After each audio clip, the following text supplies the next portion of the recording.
Good evening, everyone. Today is Wednesday, February 5th, 2025, and this is the Hendrick Hudson Board of Education meeting. Can I have a motion to open the meeting? Motion. Can I have a second? Second. All in favor? The Hendrick Hudson School Board will be moving into executive session for the purpose, will convene for the purpose of collective negotiations under the Taylor Law, medical, financial, credit, or employment history of a particular person or corporation, or matters leading to the appointment or employment history of a particular person or corporation, or matters leading to the appointment or employment or promotion or demotion or discipline or suspension or removal of a particular person or corporation. Do I have a motion to move into exec? Motion. Can I have a second? Second. All in favor? The Board of Education will return at approximately 7 p.m. Hi, everyone. Welcome back to the Hendrick Hudson Board of Education meeting. We're going to start with the Pledge of Allegiance. To the flag of the United States of America, to the republic for which it stands, one nation, under God, indivisible, with liberty and justice for all. So tonight, we're going to begin our night with recognition of some of our students that are here. I'll hand it over to Mr. Trombett to introduce them. Thank you, President Mills. Good evening, everybody. If the board adopts the agenda as it stands, we have an action-packed agenda for you, ranging from budget information to considerations on a public hearing. I have to step out at 7:30 on a programming note for a snow call, in case you're all wondering why I'm leaving. So I do want to thank our gracious hosts at Frank G. Lindsay, Mr. Mackin, and his staff for welcoming us. We are, as you know, spending most of our spring board meetings in the buildings because the Board of Education wants to see the buildings, the people, the community that is in each of our buildings, because the decisions that we make at this level we know impact that. So that's a kudos to the board for taking that effort. We are going to start off this evening by a wonderful performance by some of our Frank G. Lindsay budding musicians, led by Miss Landry and her student teacher, Miss Gibson, who is a HenHUD alumni, correct? And they will be performing a piece called Accolade. So I will stop talking, and you can listen to the wonderful sounds of our ensemble. So thank you.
Thank you so much, performers, and Miss Landry and Miss Gibson. I do want to make sure we called Mr. Mackin, principal of Frank G. Lindsay Elementary, to say a few words, and then we're going to present you with some certificates. And what we'll have you do as you're putting away your instruments, when we call your name, if you could walk down the stairs, and we'll hand you the certificate, and we'll pose for a picture for your parents if they'd like. All right, so welcome everybody. Welcome to families, friends, the millions watching on YouTube right now. We appreciate you coming and watching our students perform. I have to tell you, ladies and gentlemen, excellent performance. Some issues with the piano and the bass. We'll talk about it tomorrow, especially Molly, because you're making me feel old. But other than that, I think it's just a testament to the music program and the arts program here. I have 4 children. They all played instruments. They did not sound like that.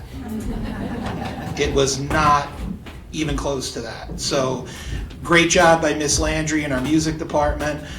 We have some other members of our music department. Where's Mr. Frank? Did he leave? He's helping. Oh, he's helping? Good man, Mr. Frank. Miss Morbido, our department leader. Thank you for all your help setting this up. Miss Landry, can you come up and maybe introduce all the students for us? 1 second. Okay, 1 second. Yeah.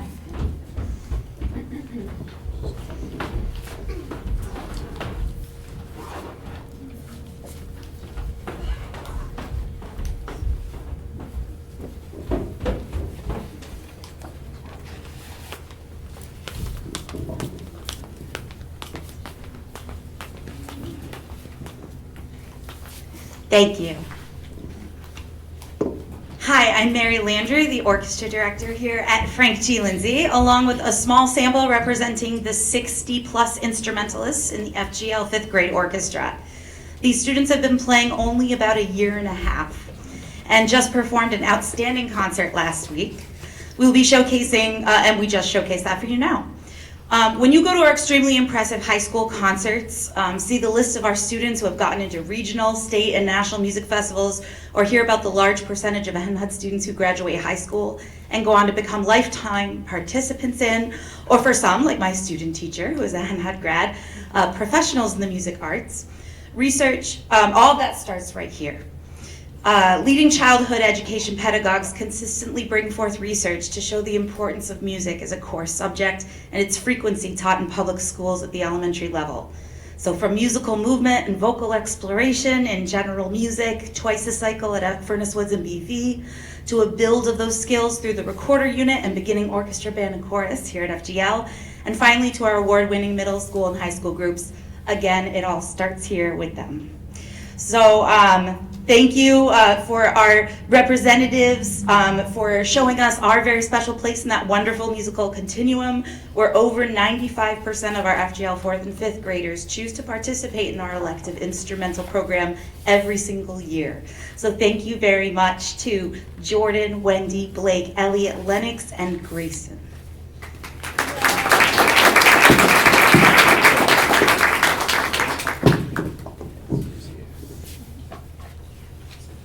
This is where you guys just rush the superintendent and see if he knows who you are. So we'll call Jordan up first, please. That's very well played, Mr. Jordan.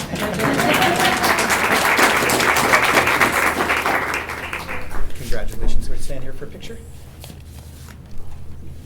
Thank you, Jordan.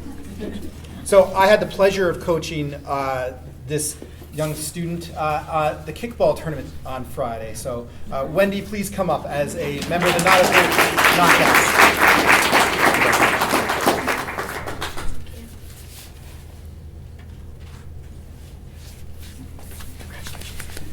Blake.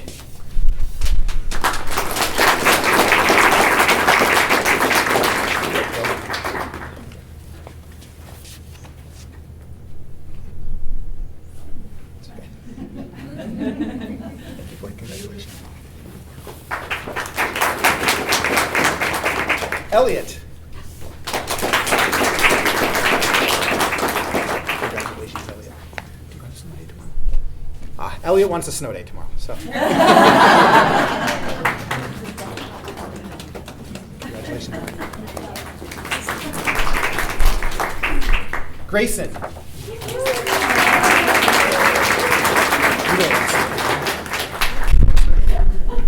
2 votes for a snow day.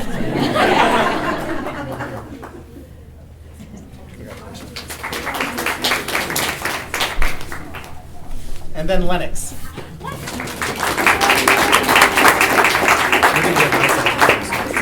Okay.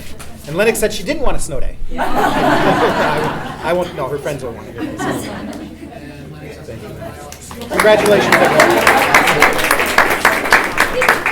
Just really quickly, Mr. Trombley, I also just want to bring attention to some of the, not just our performing arts, but we do have a wonderful visual art display in our main hallway here. Ms. Fearman works with all of our students in our art studio downstairs. She is a wonderful, wonderful art teacher and person, which I just love her. And, you know, on your way out, please, you know, take a look at some of the really fantastic art that's taking place downstairs in our art studio. So that's all. Thank you.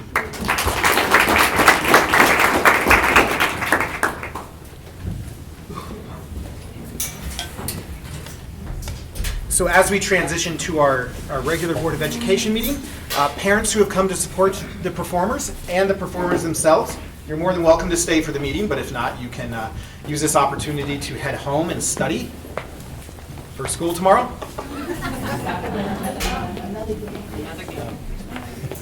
And so just as we're transitioning, I want to thank Ms. Carmen Koch, Mr. Mackin, the music department, Ms. Morbido. These student recognitions are vital to us not only highlighting some of the great things that our students and our staff do and support, but they also help bring our board meeting to a focus of the children. But they do not happen very easily. There's a lot of coordination.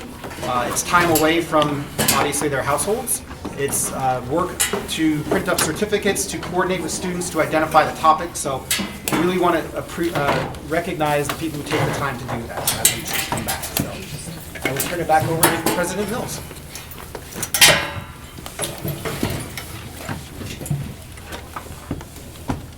That was wonderful. Great way to start our meeting. I love hearing our students perform. It's one of my favorite things. So thank you for that. Okay, let's move on. Now we move on to the approval of our agenda. Can I have a motion to approve the agenda as stated? Motion to approve. Do I have a second? Second. All in favor? Thanks, everyone. That moves us into our time for our public hearing on our alternative veterans exemption. Anybody want to get up and speak on the exemption of the public hearing?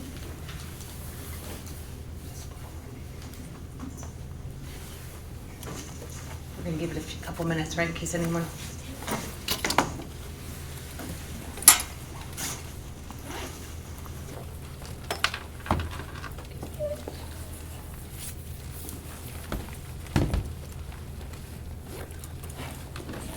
Can you put up the resolution?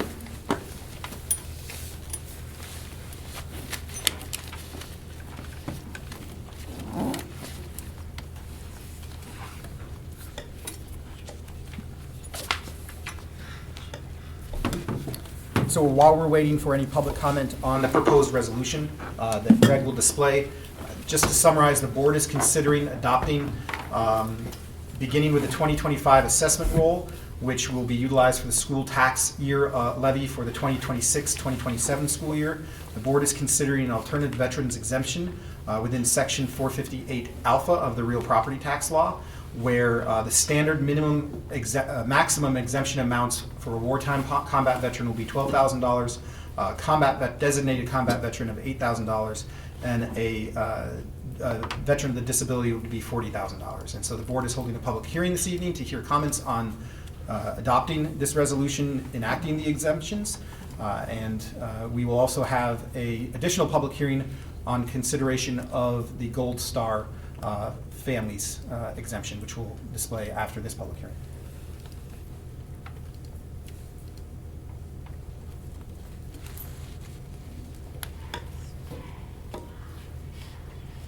Are we ready to vote? Everyone?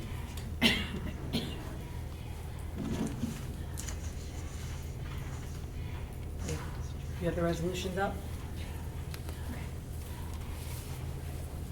Do I have a motion? Motion to approve the alternative veterans exemption. Second. All in favor? Point of privilege. Of course. Just if any veteran is wondering, there is no application process needed if you have already applied through the town of Cortland or the city of Peekskill for this exemption. So if you already have that exemption off of your village and town taxes, you will not need to reapply for this. It will be automatically applied. It's always a good idea to check with the town hall though. And similar to that will be the Gold Star exemption as well, if the board adopts. Okay, we're moving on to our public hearing of the extension to Gold Star parents. Do we want to explain what this is and who qualifies for this? So as the board enters into a public hearing, the board is considering the adoption of the veterans exemption to include Gold Star parents. Gold Star parents are those parents who have lost a child in a combat, in designated combat era. So these are individuals who have given the ultimate sacrifice of their child to the cause that they were fighting for. And this, again, will begin with if adopted, it will begin with the 2025 assessment roll, which will be utilized for the tax levy of the 2026-2027 school year.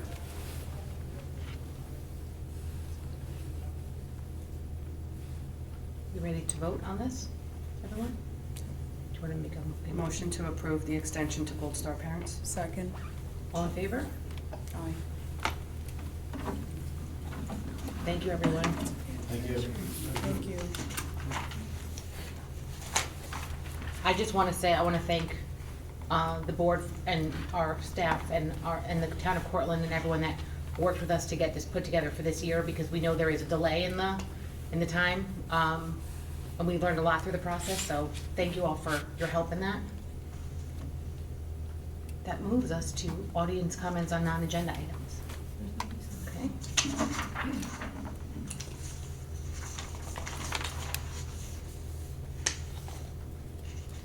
All right. Does anyone have anything to remove from the consent agenda for discussion? Do I have a motion to approve the consent agenda? Motion. Second. All in favor? Okay, and that moves us to a presentation.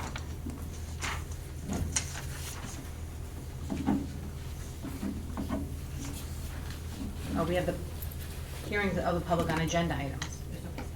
Okay. And now we have presentation and discussion. Thank you, President Mills. So at this time, I will call up Ms. Jill Figuerella, who will introduce our auditors, who will be providing our annual audit, external audit update to the board for their consideration of finalizing that and adopting that audit, accepting that audit. Good evening. Good evening. Here tonight to introduce our external auditor who has completed the audit. We've been at it since mid-July, and it has finally reached its completion.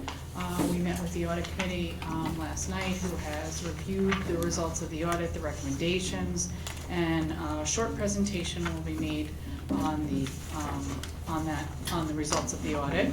And then later on in the meeting, we'll be asking the board to accept that.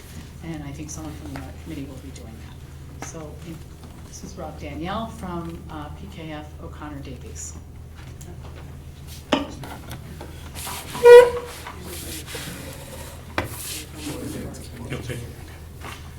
Okay, well, good evening, and thank you for having me present the audit results for Hendrick Hudson Central School District again for the fiscal year ended June 30, 2024. Before I begin, I prepared a PowerPoint rather than go through the large 100-page audit report. But I also want to thank the superintendent. I want to thank the audit committee. They asked great questions. They understand the complexity of the school district's financial statement. I also want to thank the business office, especially Jill Figuerella. It is a lengthy process. Their assistance, as she mentioned, from July through this point was essential to get us to this point. So again, before getting into the numbers, we'll go through a quick summary overview. What are management's responsibilities? What are our responsibilities? The reports that we have issued and the opinions we have rendered. We'll go through some of the general fund, which is the main operating account that the voters approve. Some historical data, 3-year analysis on those items as well. We'll touch upon briefly on the other funds that the district operates, some debt service requirements, and then we'll close with some summary closing points. Next slide. So again, although we do prepare the financial statements, they're ultimately management's responsibility. So we make sure that they're fairly presenting the financial statements in accordance with the accounting standards, generally accepted accounting principles. We make sure that they're maintaining effective internal controls over financial reporting, not just for the audit process, but throughout the year. They have to comply with laws, regulations, provisions of contracts. Certain things need to be bid on, so we check for that. And really to provide us with all the financial records so that we can complete the audit. Next slide. So we take that information and we're charged with crunching all the numbers and rendering opinion on the financial statements taken as a whole. We've issued what is termed an unmodified opinion. An unmodified opinion is a clean opinion. It's the highest level of opinion that an entity can receive. And it basically states that the financial statements present fairly the financial position of the school district at a specific point in time as of June 30th, 2024, and again in accordance with the standards.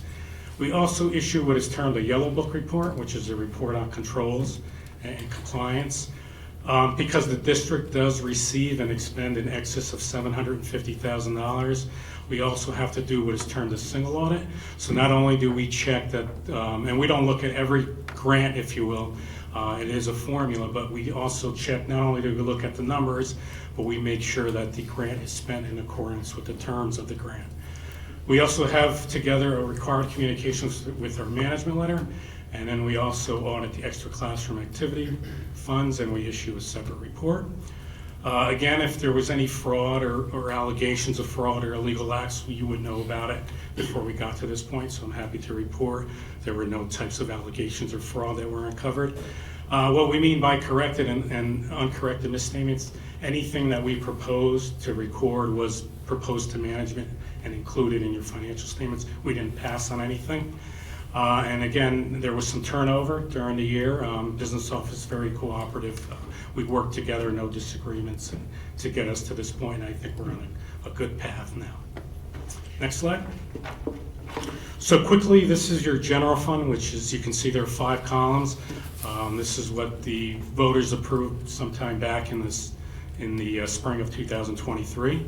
Again, if we focus on the original budget from a high level, $85.4 million of revenues, a little over $86 million in expenses, representing a shortfall, if you will, of $629,000. And when you factor these transfers, really transfers to cover your principal and interest on your debt, and transfers to cover a percentage of your summer handicap program, you come down to that bracketed $3.1 million, and that's what the district utilized of its own resources to balance the budget. The big number there is what we call amount designated. The district designated almost $2.6 million to balance the current budget year in, and thus provide a form of property tax relief. The final, you could see during the year, you could make changes to your budget if certain revenues come in or certain line items need to be changed on your expenses. Very little change. No change to your revenues, very little change to your expenses. You did now appropriate a little over $300,000 from your repair reserve to do some work and certain encumbrances. So now, to balance the budget, the district was utilizing $3.4 million. So then we get to the third column, which is your actual results, and you can see your actual revenues all the way to the right there came in $2.7 million better than your final budget. I will briefly touch upon those in the next slide. You also had expenditure savings of almost a little over $3.8 million. You take your revenue, subtract your expenses, and factor in your transfers, and you see that net change in fund balance of $3.7 million. You have revenues that exceeded your expenditures by $3.7 million. You're able to add that to your opening fund balance of $25.4 million, and you end the year at $29.2 million. There is a slide that's all now free and clear. Certain reserves were set up, and we'll touch upon that in a minute. Next slide, please. I'm not going to look at every item here, but we try to pull out some of your major revenues that attributed to that $3.7 million surplus. If we start with the property taxes, you can see those are up about $550,000 compared to 2023, but well within the 2% tax cap. So again, the district did not exceed the tax cap, and you'll see in a later slide they haven't exceeded the cap since this thing was enacted back in 2011. The STAR program, school tax relief reimbursement, New York State changed its formula. That's been declining over the past couple of years, and as that declines, it shifts the tax burden again from the state to the taxpayer. So something to look out for in future budgets. You have pilots. These are payments in lieu of taxes. Companies come in here and they get an incentive rather than being on the tax roll. There's an agreement made to make certain payments throughout the year, and those are your pilots, pretty consistent with 2023. What we call non-property tax distribution from the county, that's your sales tax. You can see that that's up about $92,000 compared to last year, but $627,000 better than you anticipated when the budget was developed. $1.2 million, you actually received a little over $1.8 million. Day school tuition, these are out-of-district students that utilize the Hendrick Hudson schools. You can see that was conservatively budgeted at $950,000. That came in at $2.5 million. So that's up about $86,000 compared to last year. So yes, there are certain expenses associated with that, but overall, you can say that the kids that were, I don't want to say serviced here, but the kids that utilized and HUD, it was technically profitable, even though you did incur additional salaries. The revenue offset that. Yeah, you used some money in property, which are your interest earnings. You can see that didn't reach the budget of $560,000, but it was down about $150,000. So interest rates were great last year. They've kind of leveled off a little bit. So we expect that to be pretty flat in 2025. And then two important pieces here. You have your state aid, your basic aid. You can see that's up about $5 million. There was a catch-up period in 2024 from the state for certain foundation aid. That won't be expected going forward. The district did apply for and received $1 million grant from the state, a senator grant. That's probably a one-time, as we call it. In 2024, we probably won't see that in 25. And because of the closure of Indian Point, you apply for a cessation mitigation program, and the state has kicked in some of that money to offset that closure. But as you can see, last year you received about $14.3 million, and that's declining over the next couple of years. This year, $12.5 million. So something to keep in mind as you look into the future as well. Next slide. Quickly, we just pulled out some of your expenses just to compare them to 2023. Your operation and maintenance plant, basically that was up about $260,000 compared to last year, and these are generally custodial salaries. We did note that there was additional head custodians added, and just salaries moved from different lines. You're teaching regular school, again, salary related, so obviously there are contractual commitments. That was up about $600,000 or $700,000 compared to 2023. Your programs for students with disabilities also saw some increases in contractual services, about $600,000 compared to 2023. Pupil transportation also saw an increase of about $500,000 compared to 23, and again, salary related as well as certain contracts that you've entered into were up. Teachers' retirement is actually down compared to last year. That's based on the teacher salaries reported to the system times the rate. So although the rate dropped about 5%, the salaries were up, but overall it was still down about $100,000 compared to 2023. And then your debt service is down drastically. It's split in half, if you will.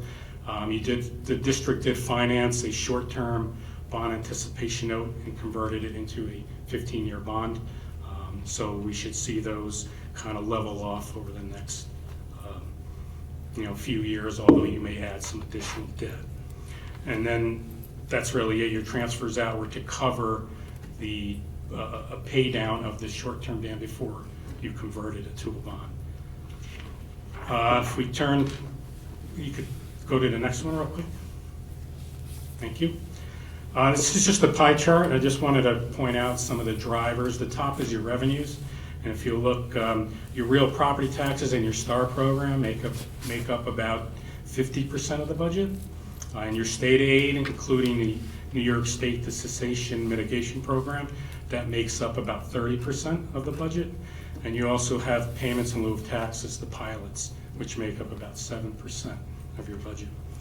Down below is the expenditure side. You can see that your instructional costs, generally your teacher salaries, together with the employee benefits, make up over 80% of the budget. And then what we call general government support, or your administrative cost, a little over 10%, and your pupil transportation, roughly about 4%. So we said you had a pretty good year, and you ended the year with $29 million in fund balance. This is a 3-year look back. You can see if we focus on the 2024 column and we look at the total, you can see that's up by the $3.7 million. Excuse me. The district did put money that's in certain reserves that we call restricted. They did establish an energy system tax stabilization reserve for $20 million.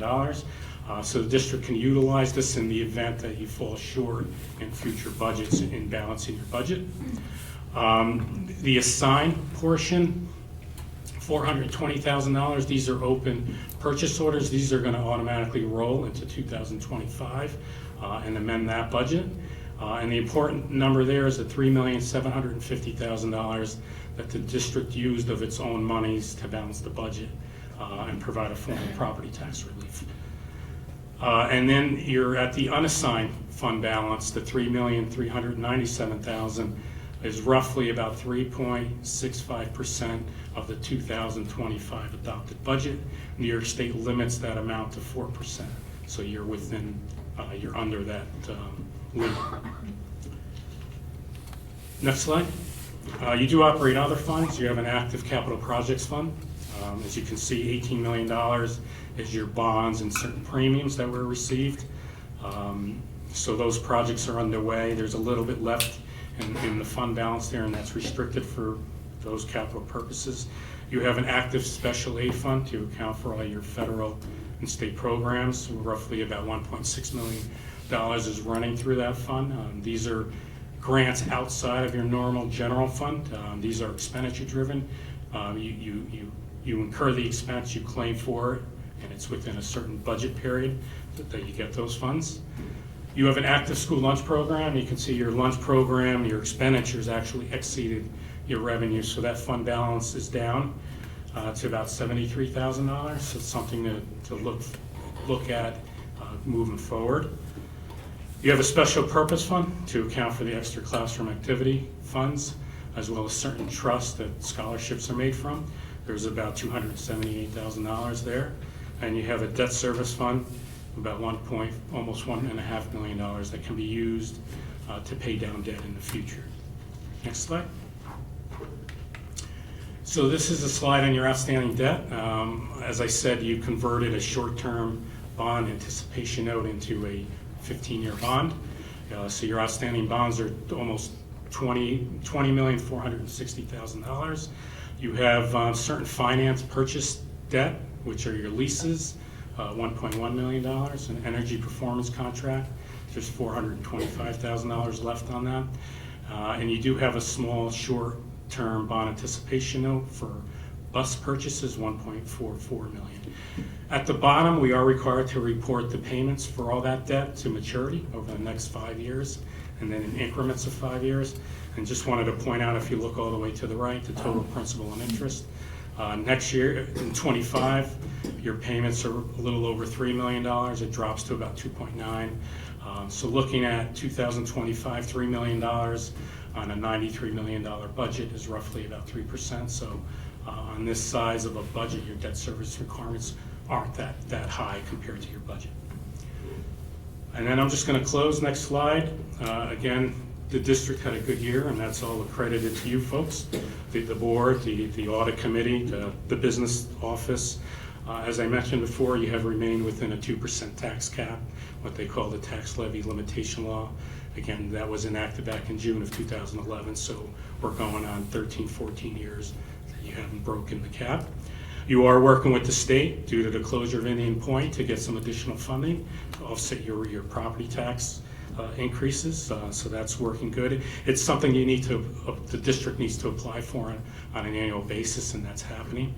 You are establishing reserves, especially the energy system tax stabilization reserve that, again, you could utilize in future budgets. And why is all that important? Because it'll assist you when you do your levy. You know, you're probably in March and April, you're going to be looking at your 2026 budget adoption. And you'll have to determine what you can utilize to balance the budget, so that'll help you.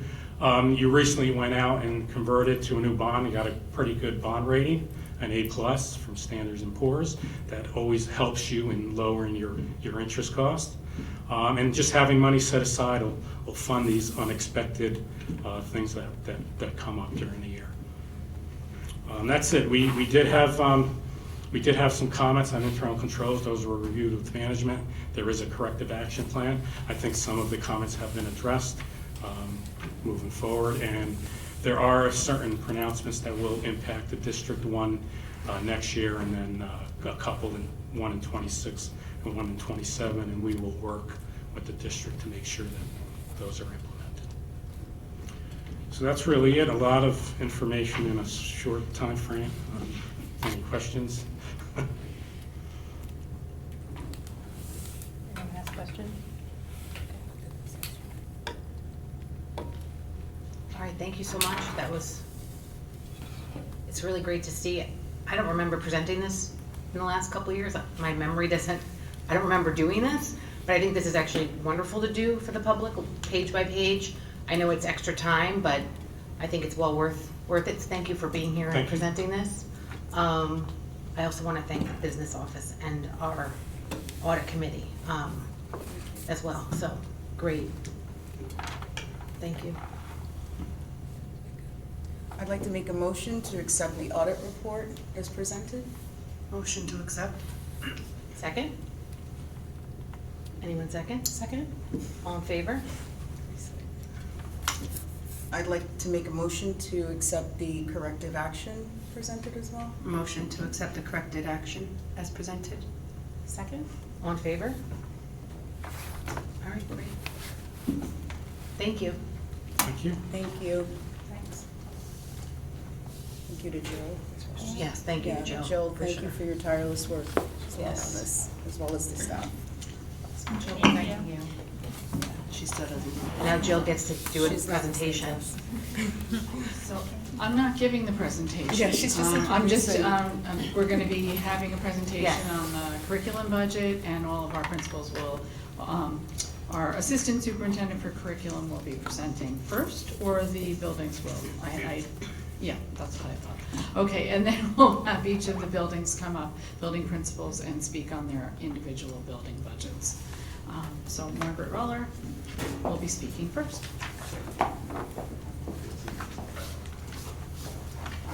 Okay, start with Greg.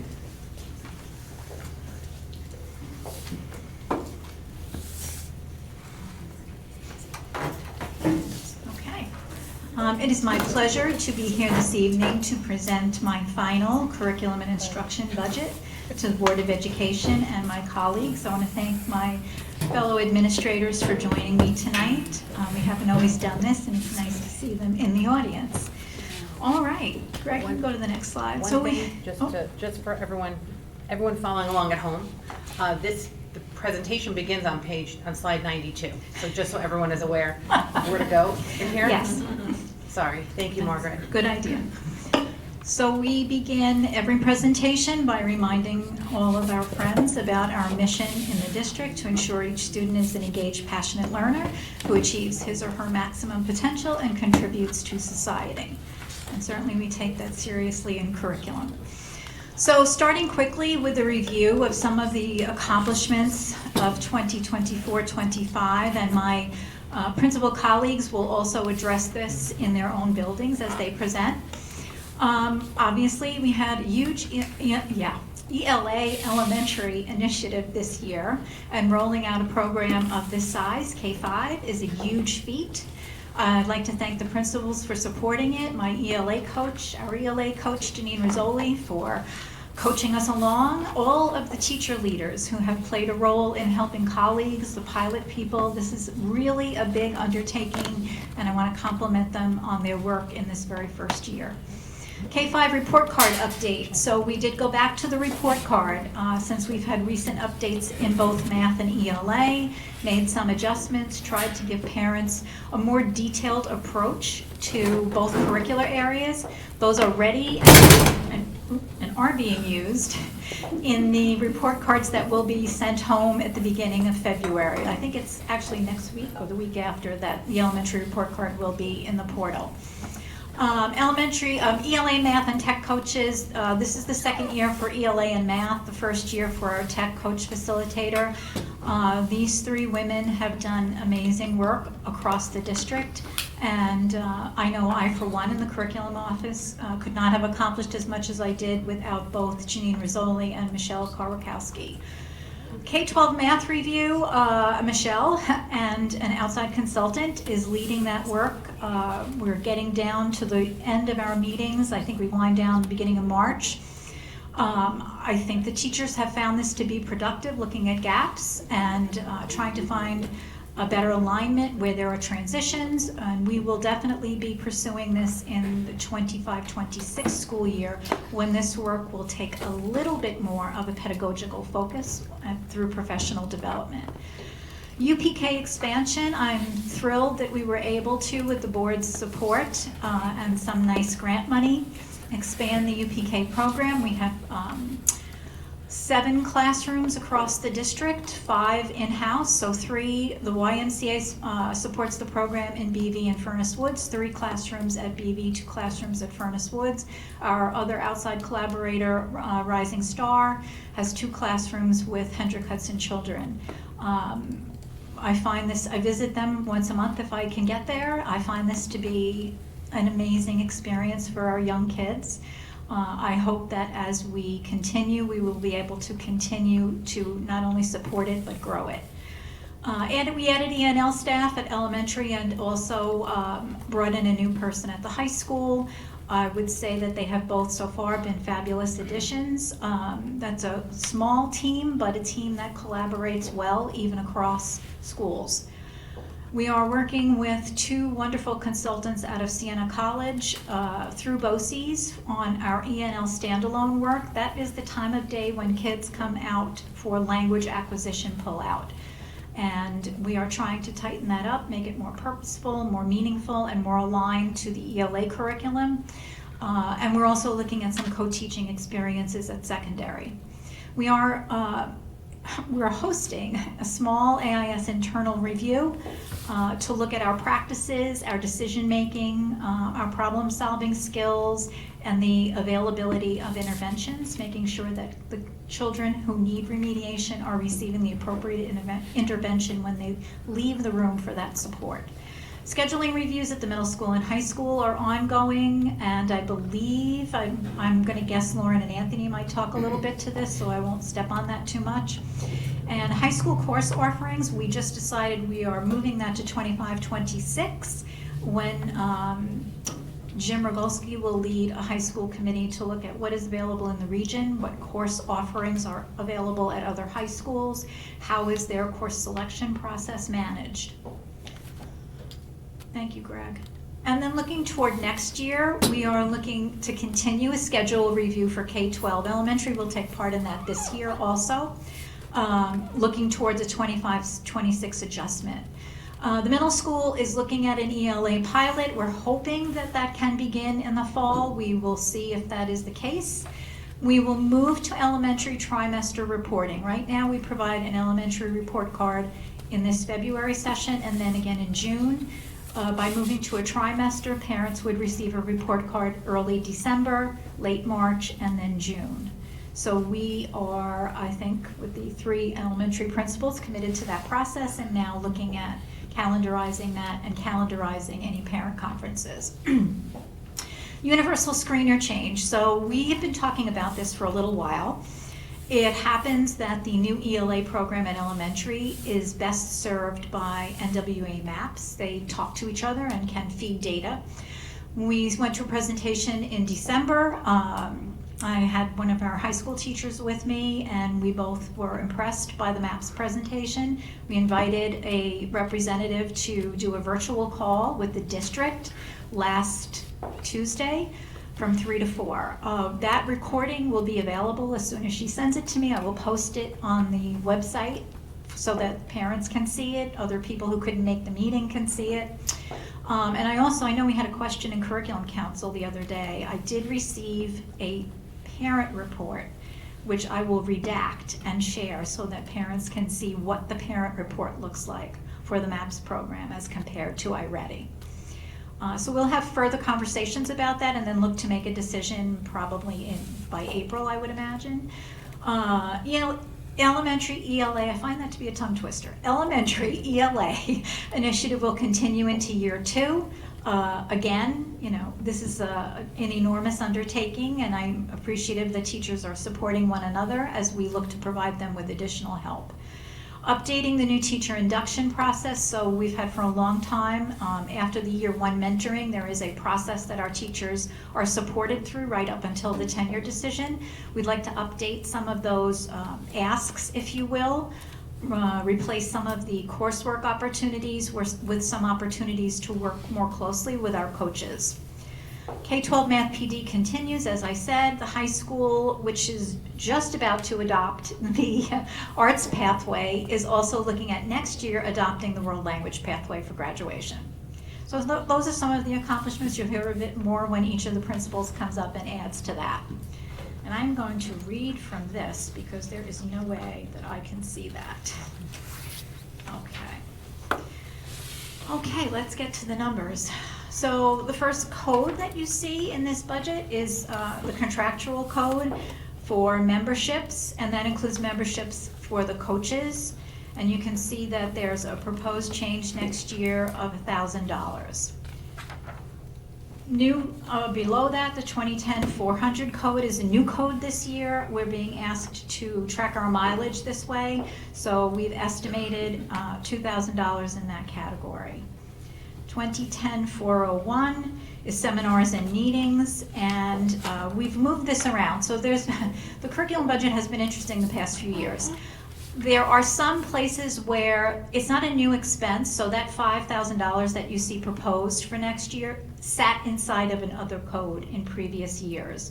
And working with Jill, she has asked me to take on some new codes and move things around. So you'll see some things. It doesn't mean that it's an additional cost. It means that it's just been reallocated to a different budget code. Let's go to 2010-450. Office supplies stays the same. 2010-490, the 490 codes are always BOCES, and you can see that we had a $50,000 budget in 24-25. We're reducing that by $30,000, but actually it's not a reduction, it's a movement. So it's being shifted to another code that you'll see on subsequent pages. And you can see there some of the expenses that come from 2010-490, the district membership to BOCES, Propio, which is our translation service, and miscellaneous teacher workshops are included in that $20,000 ask for 25-26. 2070 is a new code for curriculum, and so 2070-401, you'll see a notation here that this was moved from 2010-401. Again, it was in another place. We just pulled the money down and put it in a different code, and the ask for 25-26 is being reduced $3,000. Moving on to another new code, 27-401. This is for reimbursement for refreshments when we have meetings with outside consultants, when we have parent nights or anything involving parents. And there's a proposed of $2,500 for that. 27403, curriculum and staff development, professional development. This is a non-BOCES code. So sometimes we do work with outside consultants that don't come through BOCES, and we need a way to pay for that, so that usually is something that would come from this code. 27490, regular school district-wide services from BOCES. You can see the first two courses are part of the new teacher work. All of the instructional leaders, 612, participate in the BOCES collegial circles. Those costs come out of here. Science 21 teacher training, miscellaneous teacher workshops are all part of this code. 2010-480. This is a textbook code. So we estimate the state funding for this year will be approximately $180,000, and you'll note that in 25-26 we have the second payment for interreading, which is a large piece of that $390. And then aside from the interreading, which is about $297,000, we anticipate various textbooks that have to be renewed across the district, middle school, high school. I'm still waiting on one high school adoption from the science teachers, so that, we'll factor all of that in. It drops down slightly. 2010-490, Science 21, that is the curriculum itself. The Social Studies ELA database, which is the K-5 Social Studies program. I think we still get it K-8, honestly. Young Authors, Environmental Ed Center, EduSeer, which is a credit recovery program, and then all of the district testing costs for the 3 through 8 and the Regions programs. Nice flat data collection warehouse. And new to this code is arts and education. So if you look all the way on the right and you see that this code increased by $150,000. Remember that $30,000 I told you on the previous slide was moving? That's where it moved to. And then the arts and ed total for all 5 buildings was $120,000. So that is the increase in 2110-490. 2610-460 is a library code. Some of that does come from the state, and the district does add some money to that. And on the last page, 2610-490, that again, 490 is a BOCES code. That is all of our databases that come from BOCES and support our library systems across the district. And that brings you to the total that you see, the proposed and the change. Next page. There is a good deal of funding that filters to the curriculum department through title grants. And as we say every year, title grants are never guaranteed. We don't know how much money to the exact penny we will receive. So we show you what we've had in the past few years, and you can see the change over time. Title I is intended to support students who are at risk, whether that is behaviorally, emotionally, children who are at risk for attendance, and of course academically. So you see things in there such as our AIS pieces, the MTSS database, professional development for teachers and for our AIS teams, and materials and supplies that would be related to any of the interventions that they work with. Title II is intended for professional development.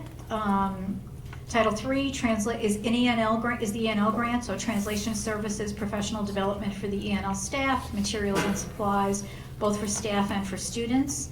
The after-school program that supports the middle school and the high school. The elementary students, as you will recall, all attend the after-school program at the library, so that is of no cost to the district. And Title IV, which covers a myriad of opportunities, but also limits your technology expense. We have the option of transferring this budget line, and we actually did this past year for the first time and moved it over to Title I. In closing, I thank you for our students and our teachers and providing everyone with the support they need to do this incredible work every day. And I would like to invite our amazing high school principal, Lauren Scollins, to join us. Thanks, Margaret. Thank you, Margaret.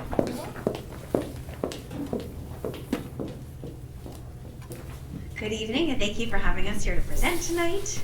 I'm excited to share a little bit about what we are working on at the high school. So the mission. So with our budget money from this past year, one of the exciting things that our health teacher was most looking forward to was adding additional baby purchases to our health program. So we have updated babies and program for that this year. It's always exciting to see our students carrying their baby carriers to homecoming and all the other fun things around the school.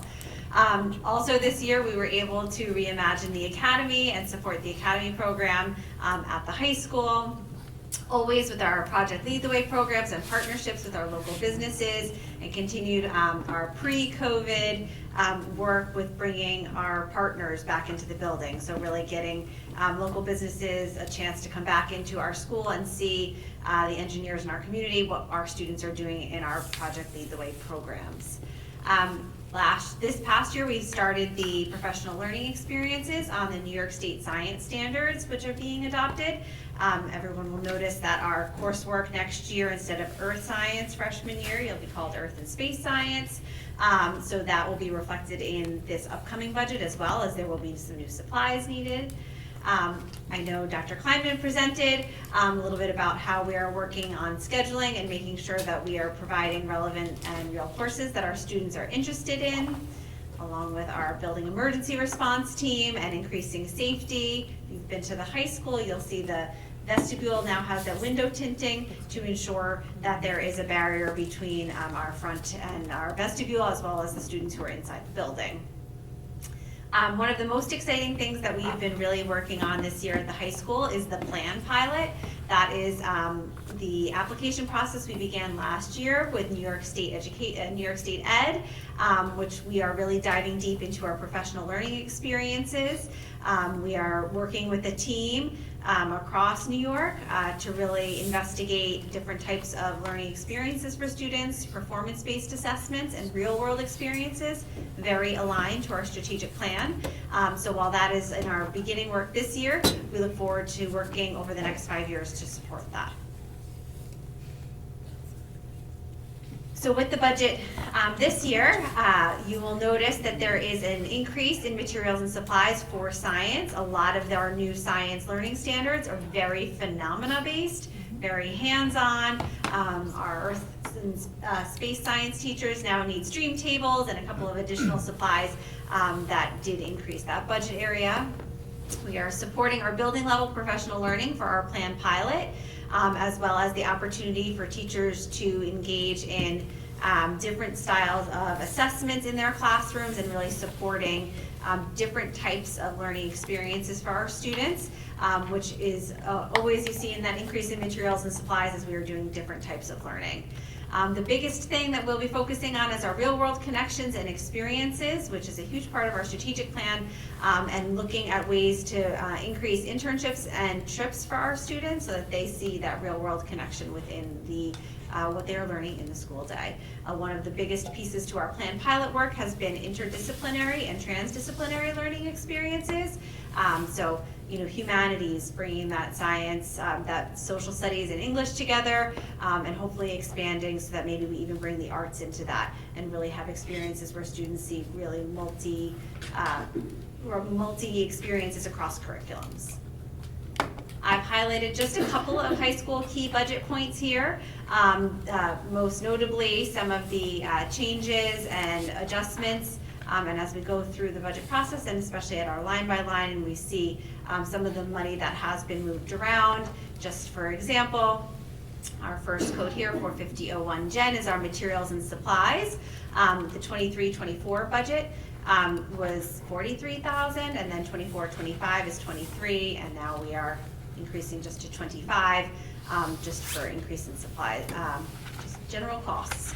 But so though you'll notice that there are codes that have been created over the last few years, which the money is now in the right allocations, as Margaret spoke to before. One of the key things I talk about in our math budget is our materials and our supplies, and as we went through this most recent math review, our workbooks for our math program come out of that materials and supplies, so that has increased. We've been fortunate enough over the last few years to get a few extra pieces included with those workbooks. This year they're going to be charging us. So also what I noticed here, these last two pieces, is our science materials and supplies budget, as well as our science contractual budget. So next year, we do not see the need for money in our contractual budget, but that money, and then some, will be in our materials and supplies budget, because we will be needing to purchase additional supplies for our students to be successful in science with the new learning standards.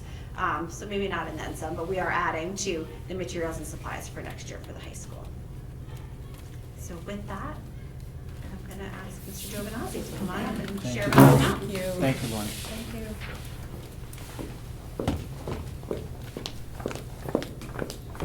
you. Thank you, Ms. Collins. Good evening, everyone. If we could-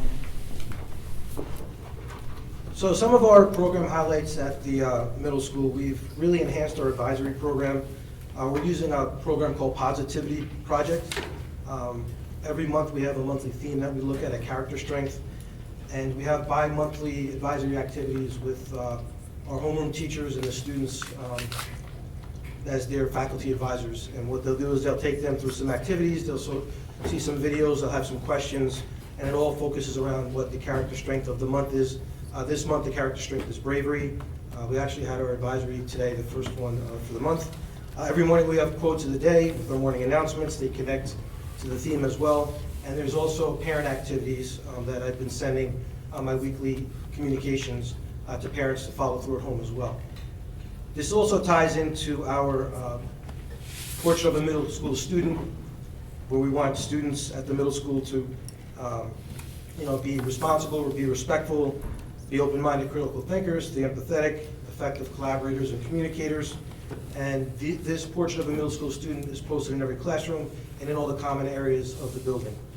We've had multiple team building events this year, not only through our advisory activities. We've had a nice guest speaker come in, and we had a really nice team challenge day the Wednesday, half day before Thanksgiving break, where all students in their homerooms with their homeroom teachers got to circulate through 4 activities. One was a trivia contest, another one was a writing what they're thankful for activity. There was some sports, dodgeball, basketball, and they did a scavenger hunt. And I don't know who was more excited, the kids or the teachers, but it really was a great team building event, and the kids really enjoyed it. This year we're really looking at our MTSS processes to make sure that we align our referral process or procedures with the district goal to meet the academic and social emotional needs of all students. The goal is to do a better job, a more effective job in identifying students that need the appropriate interventions.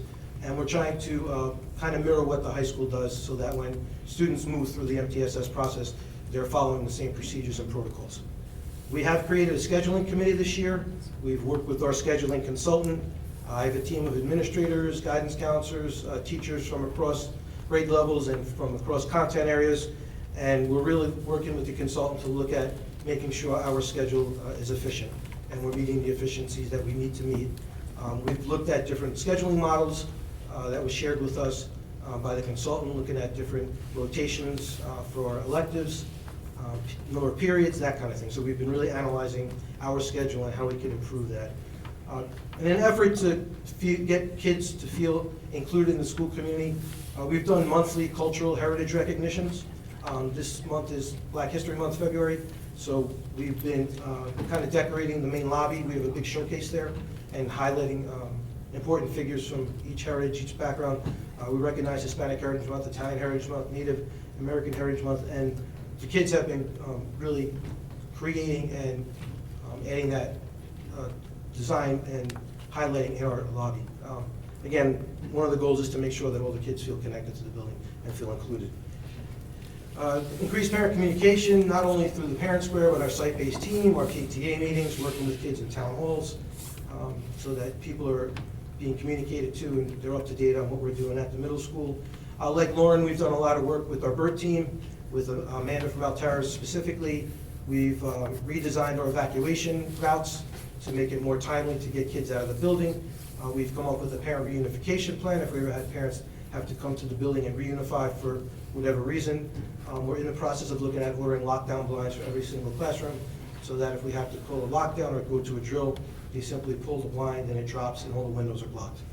So we're looking at the budget to get that. I got some quotes from Amanda, and hopefully we can move forward and do that. One new program we have in the building is a flex program. It's in conjunction with Chris Marino and the PPS department. It's a program designed to meet IEP students' needs of students that have difficulty self-regulating their emotions.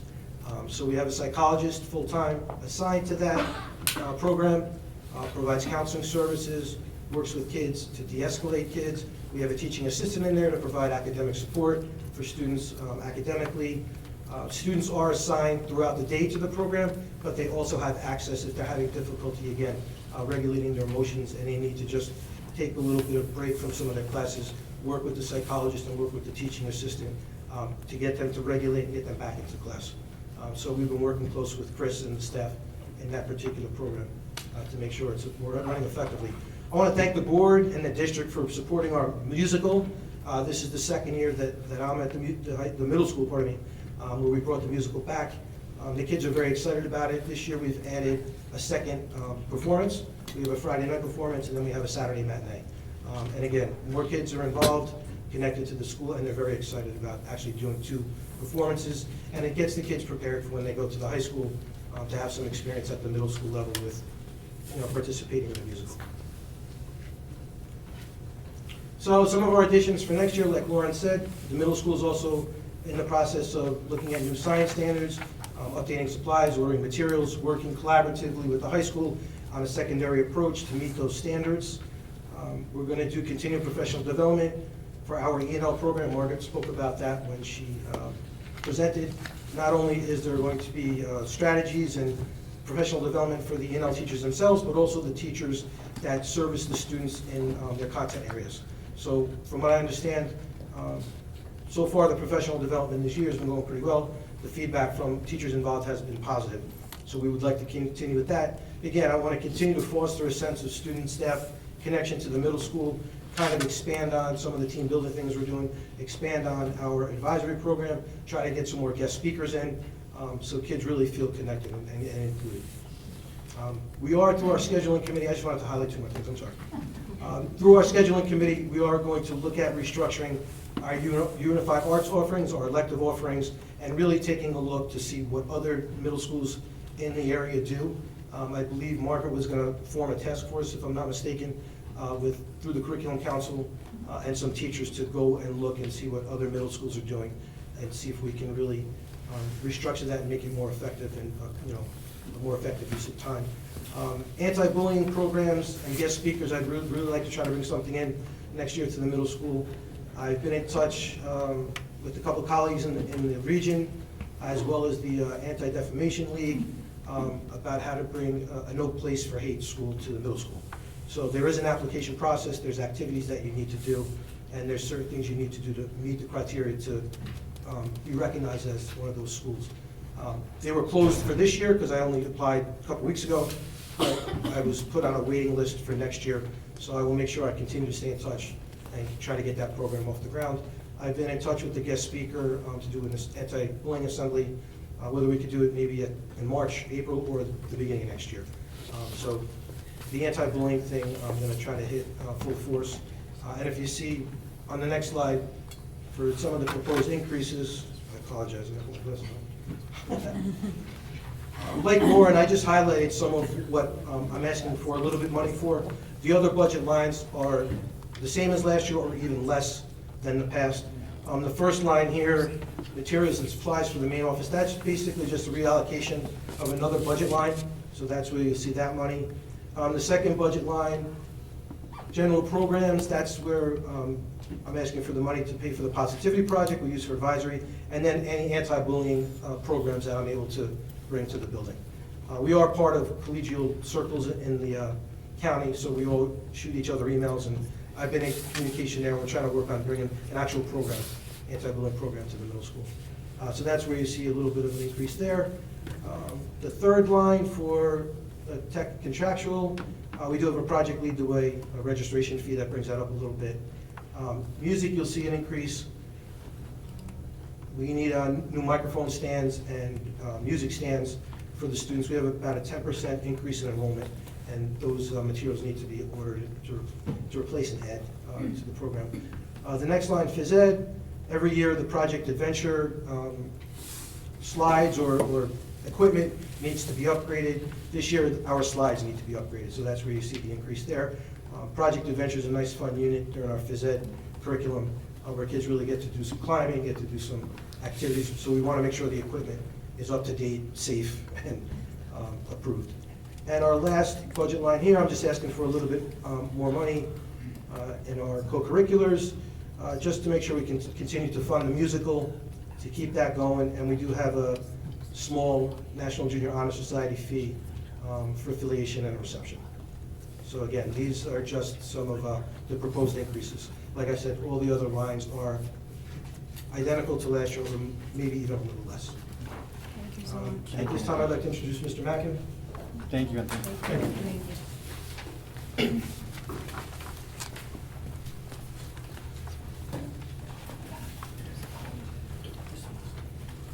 getting harder and harder to get out of that chair. Stiff. It's the cold, probably. You better not see chairs in the budget. No, not yet. No, we're standing and moving. Good evening, everyone. Very happy to be here to present some highlights of our budget expenditures from last year, and also some of our proposed expenditures for the upcoming year. I think it's really important for the community and the board to hear about programs or initiatives where their money is very well spent. And I have the pleasure of talking about our elementary math coach, Michelle Karwoski, who has been a tremendous addition to our staff.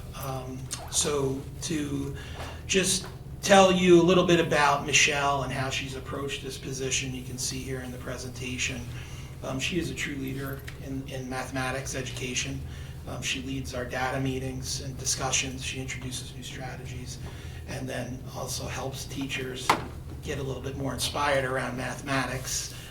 As I've heard Margaret say, and as I've experienced in my last long year and 2/3 so far in the elementary world, most elementary teachers, I would say, probably lean towards being more comfortable with ELA. There's some math people out there, but I think math is always a scary, potentially a scary topic for our children, but also for our teachers. So this is something that I think has been a tremendous addition. She has done a tremendous job, and I'll get into more details about it, building more of a math community, a community around mathematics to try to make it fun and collaborative, and really trying to make it relevant, innovative, and again, just fun, to kind of take that edge away from mathematics. She is super adaptable and continues to look at our data and assess it and report back to myself and also Margaret on a weekly, monthly, sometimes even daily basis, where she'll kind of come right in the room and be like, you know, almost like a Kramer kind of entrance, and be like, I want to talk about math. And I'm like, well, I guess I'm really not really feeling it, but I don't have a choice. Michelle is fantastic. And then her professional leadership, I mean, again, she's led professional development sessions that she's created, that I've asked her to do. She's really just a tremendous math leader.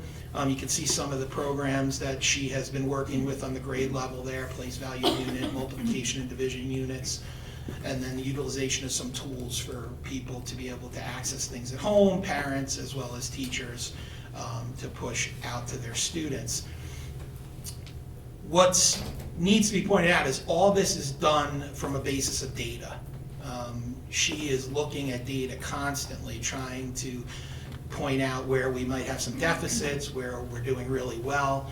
And that's a hard thing to do as somebody that's coming in and kind of, you know, has to talk to teachers about, hey, you know, we're not doing so well here. We need to start to change and look at things a little differently. And she was in a tough position last year, you know, and what I really appreciate about Michelle is her leadership and her ability to be resilient and keep focused on the task, which is improving instruction where we need to improve it, and supporting her colleagues in that change. So she has been a tremendous hire for us. Some of the innovative, you can go to the next one, Greg. Some of the accomplishments, again, we talked about data-driven instructional decisions. She's analyzed data. We started off the year doing a community line plot activity. You'll see them still. What I find amazing is they've moved on from the first one and now have started to do new ones bi-monthly, you know, and I don't know that that was even planned for. I just think the teachers found the value there. We did have some issues with students analyzing and creating line plots and the activities around that, so that was all data-based. And people are collaborating. So again, I think kudos to the board, kudos to Margaret and her team in planning and finding these folks. It is really a budget highlight for us, and will continue to, I think, be a really positive addition. So moving forward with Michelle, we're looking for initial strategies that have been successful. We're going to look to continue to refine. You can go to the next one, Greg. And then just sustained engagement. You know, again, kids, I think, traditionally are a little afraid of math, especially when you mention fractions or long division, and we want to make sure that they find some joy in doing mathematics by making it relevant and a little less scary. So thank you, Michelle, if you're out there, and the millions of others watching across the world. Let's go to the budget, Greg, for the real excitement. Next one. I'm not going to read all this. You can thank me later. Again, new contractual expenditure for mileage. This was just shifted out of another line, as Margaret and others said. So there's an increase there. Supply and materials. With the move, our supplies and materials were kind of up in the air. So last year we kind of budgeted with not really understanding what we may or may not have in all the buildings, in all the little nooks and crannies. So there are some consumable items that we kind of have to have in the office, and then you'll see in the general materials line on the next page, you'll see you know, an increase there as well. The general equipment, I'm a big believer in cycling equipment and getting on a schedule, meaning furniture and things like that. Jill has helped me understand a little bit more about that process as far as what counts as equipment, what doesn't. We always haven't had a really defined structure around that. And also, you know, there, I believe, is going to be a plan more district-wide to address some of these needs. So there's a decrease there. We were able to take that out of my budget. Next page. $75,000 proposed budget in contractual expenditures. That is the A word, the Ashokan trip. I am new to the Ashokan trip. I can answer absolutely no questions on the Ashokan trip. I will be on the Ashokan trip, and you can ask Cindy and Josh about Ashokan. I really don't know that much about it. But there is some money in there to account for other field trips as well. And just some of that verbiage in there is from board policy and practice from years before.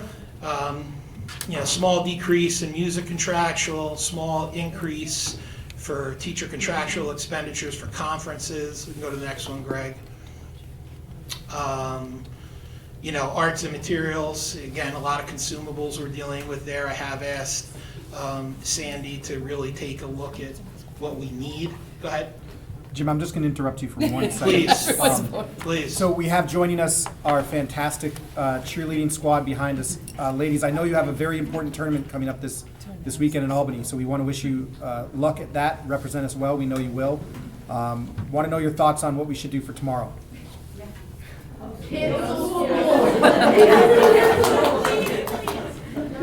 Noli's still going to have practice stuff. Just because you asked, there will be no school tomorrow. All right.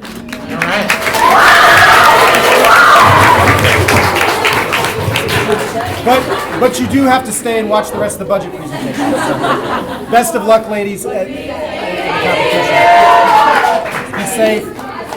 Thank you, Mr. Mack. Sorry. How did they get? They were so quiet. They were like ninjas. They're all throwing up hearts. Should we all throw up hearts? My pleasure. Best of luck. Sorry, Mr. Mackin. We thought we were going to time it perfectly. We came close. Yeah, that's what I get for talking too much. Real quick, Additional expenditure in, again, general materials and supplies. This is for more building-wide materials. A small decrease in music materials and supplies. Greg, you can flip it. Phys ed, again, we have some scheduling constraints where we have a couple of sections running at the same time. That requires more scooters and jump ropes and different things, and also this equipment they play hard, our kids, so we got to make sure that the equipment's safe. So Mr. Kisslinger, Mr. Blassoff, Mr. Bruno are really good at making sure that they're cycling out equipment. That costs us a little money, so because of the size of and what we're dealing with, we asked for a little increase there. And then our STEAM materials are, again, a small increase to just account for any anticipated consumable materials for the state tests and the investigations, and also for the general STEAM program. Next. Workbook code, there's a significant increase here. Just a little background, when we came to Frank G., there were a good amount of workbooks left over from the previous year for 4th and 5th grade. We inventoried them and were able to use them and decrease our costs for this year. We will not have that luxury this year because we ordered right to the number. So that's why you're seeing an increase there. Health services, Band-Aids, boo-boos, Bactine, whatever, apple juice, all that stuff. That's what that's for. I definitely needed to up the snack game in there, so I'm talking with the nurse about that. Next, and here's our overall. I mean, again, I think you can assign the change or the decrease to really just reallocation of money. It's not because I did a really excellent job. I mean, you can say I did a really excellent job, but it's really about just moving things around a little bit. So thank you. And I'm going to introduce Josh and Cindy. Josh and Cindy. Thanks, Mr. Mack. Dr. Kramer and Mr. Cohn. Mr. Mackin, thank you also for hosting us this evening. No worries. Thank My you. pleasure. Anytime.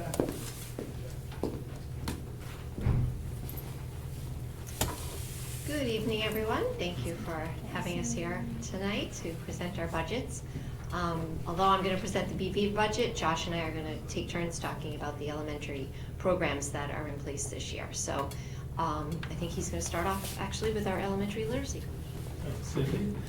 Jim did a great job talking about how wonderful Ms. Karwowski is, and I'm going to talk a little about Ms. Rizzoli. So some of the things she's done as our elementary literacy coach is she's led our data meetings, helped support using the data to guide instruction.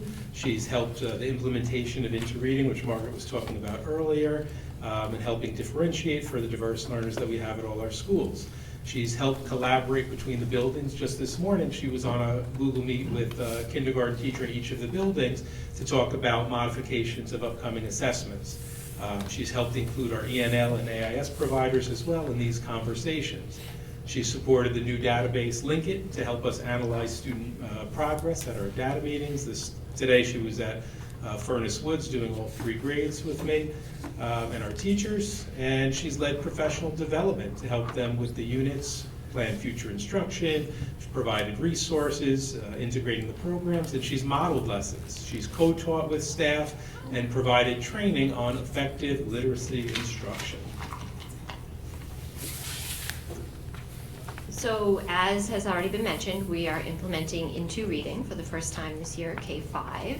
And that has 2 parts. It has structured literacy, which includes the phonics and the phonemic awareness, the word work, and then the Into Reading piece, which is the read-alouds, the whole group lessons, vocabulary fluency, and comprehension. So whole group lessons, small group lessons, and each classroom has a focus wall, which you'll see an example of in a minute, where they put the important pieces of each lesson, each module, for the students to refer to. So the vocabulary words are up there, the phonics skills that they're focusing on, the essential question for that module, all those things are right there in plain sight for the students to refer to as they go through the lessons each day. There's been a lot of collaborative work going on around Into Reading to make sure that the implementation has been smooth. There's monthly grade level meetings across the grade level between the two buildings, as well as building level meetings and building level planning that takes place on a regular basis. We have a coach from HMH that works with all of the grades to provide support remotely, and some on-site PD from a rep as well. We had that on our last early release day, and I believe we have it again on our next early release day. And of course, when we're doing the observations as principals, we're in the classrooms throughout the day, as well as our formal observations and providing feedback to the teachers and having conversations about how things are going with them. Next slide. So here are a couple examples. We have a second grade reading lesson with the read aloud portion and discussion about the story, and then that's an example of the first grade focus wall. And the first focus wall looks different in every classroom, but it has the same essential pieces. Moving forward, so the publisher recommends that the first year you really focus on that whole group instruction and perfecting that. So that is, the small group instruction is still taking place, but the teachers are really collaborating and refining that whole group instruction. So they have their focus walls in place, they're refining those routines, and they're continuing to plan collaboratively. As we move forward to year 2, they can focus more on the small group instruction and perfecting that. So utilizing the data to help differentiate instruction, and also continuing to collaborate on the center work, because while the teachers are working with the small groups, it's important that the rest of the students are engaged effectively, and that's in center work for the most part. So these are some pictures of center work in first grade on the bottom and kindergarten up on the top. The students are working independently. So at BV next year, the major thing that I'm asking for that's an addition is wipe-off tables. So the kidney-shaped wipe-off tables for every classroom. We currently have them in first grade, and they're really a great teaching tool. There's, in the pictures that you see, the one on the left is a kindergarten TA working with kids in a small group, and they each have an individual whiteboard, which is also a great teaching tool. But that's really helpful when you're doing a whole group lesson and the kids can hold it up and you get a quick glance of what they've answered. But with a small group, with the teacher or the TA sitting right there, as you can see on the right, the kids can write right on the table and the teacher can give immediate feedback and go from one student to the next without skipping a beat. And the kids think it's cool because they get to write on the table. So that's what we're looking for to improve that differentiation, that targeted instruction and feedback. Also gives the students ownership over their learning, and it's sustainable because it just gets wiped off and you're not wasting paper. And similar to Dr. Kramer and Mr. Mackin, we want to keep upgrading those desks and chairs in a systematic cycle, and flexible seating is something we'd like to help with our differentiation, student ownership, and better meet the diverse needs of our students. And the BV budget. So the same budget codes that Jim shared. The first two are new. The first one is mileage and conferences and workshops, which was put elsewhere in previous budgets, and then materials and supplies specifically for the office is the second line.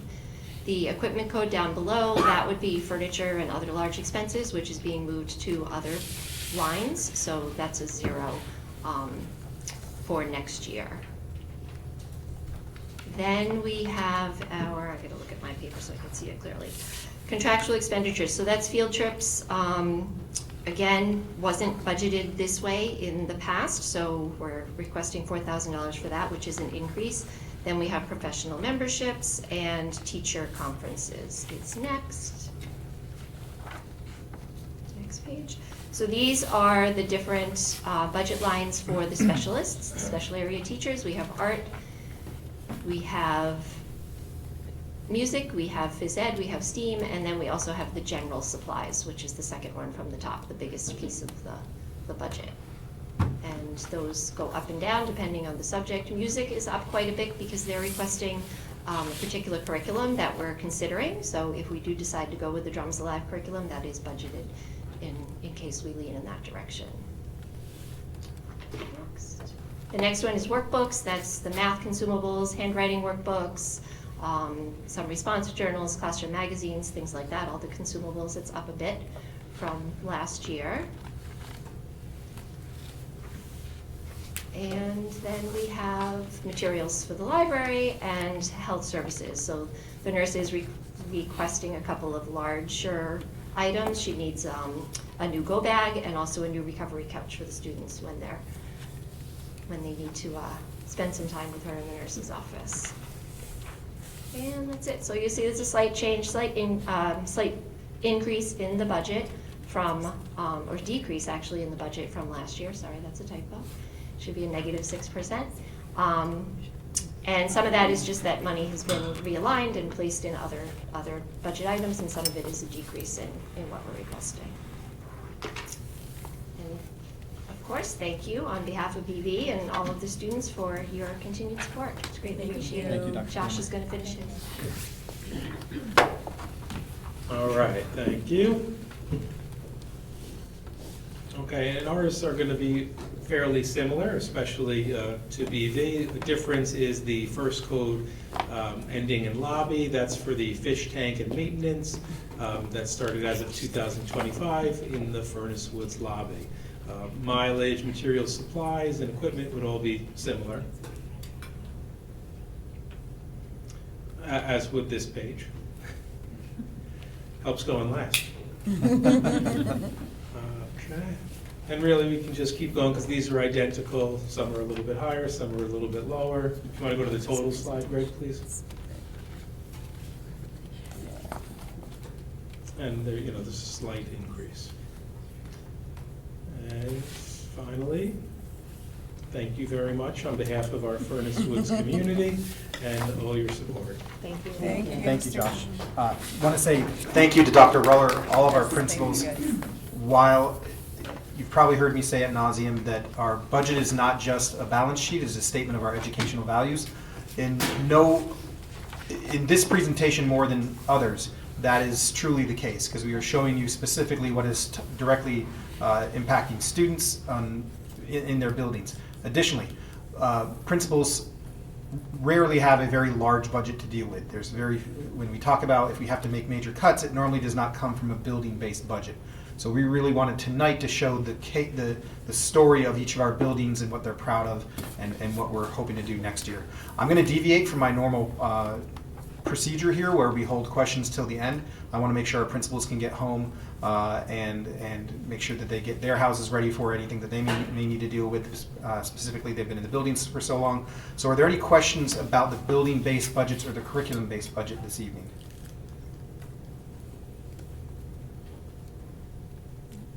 Okay. Principals, thank you very much for your detailed presentations and knowledge. Well done. Thank you. Very helpful. Thank you. So at this time, I'm going to ask Jill to come back up as the board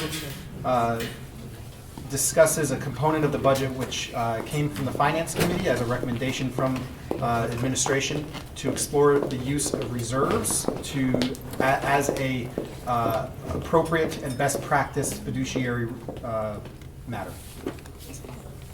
Good evening. Are you going to be able to put up that slide or no? I don't know what number slide it is. It is number I have 149. 149. Yep.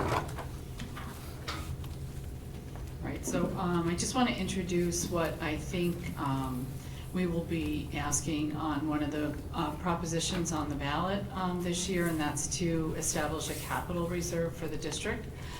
Capital reserve, again, is it's a savings plan. It is something that the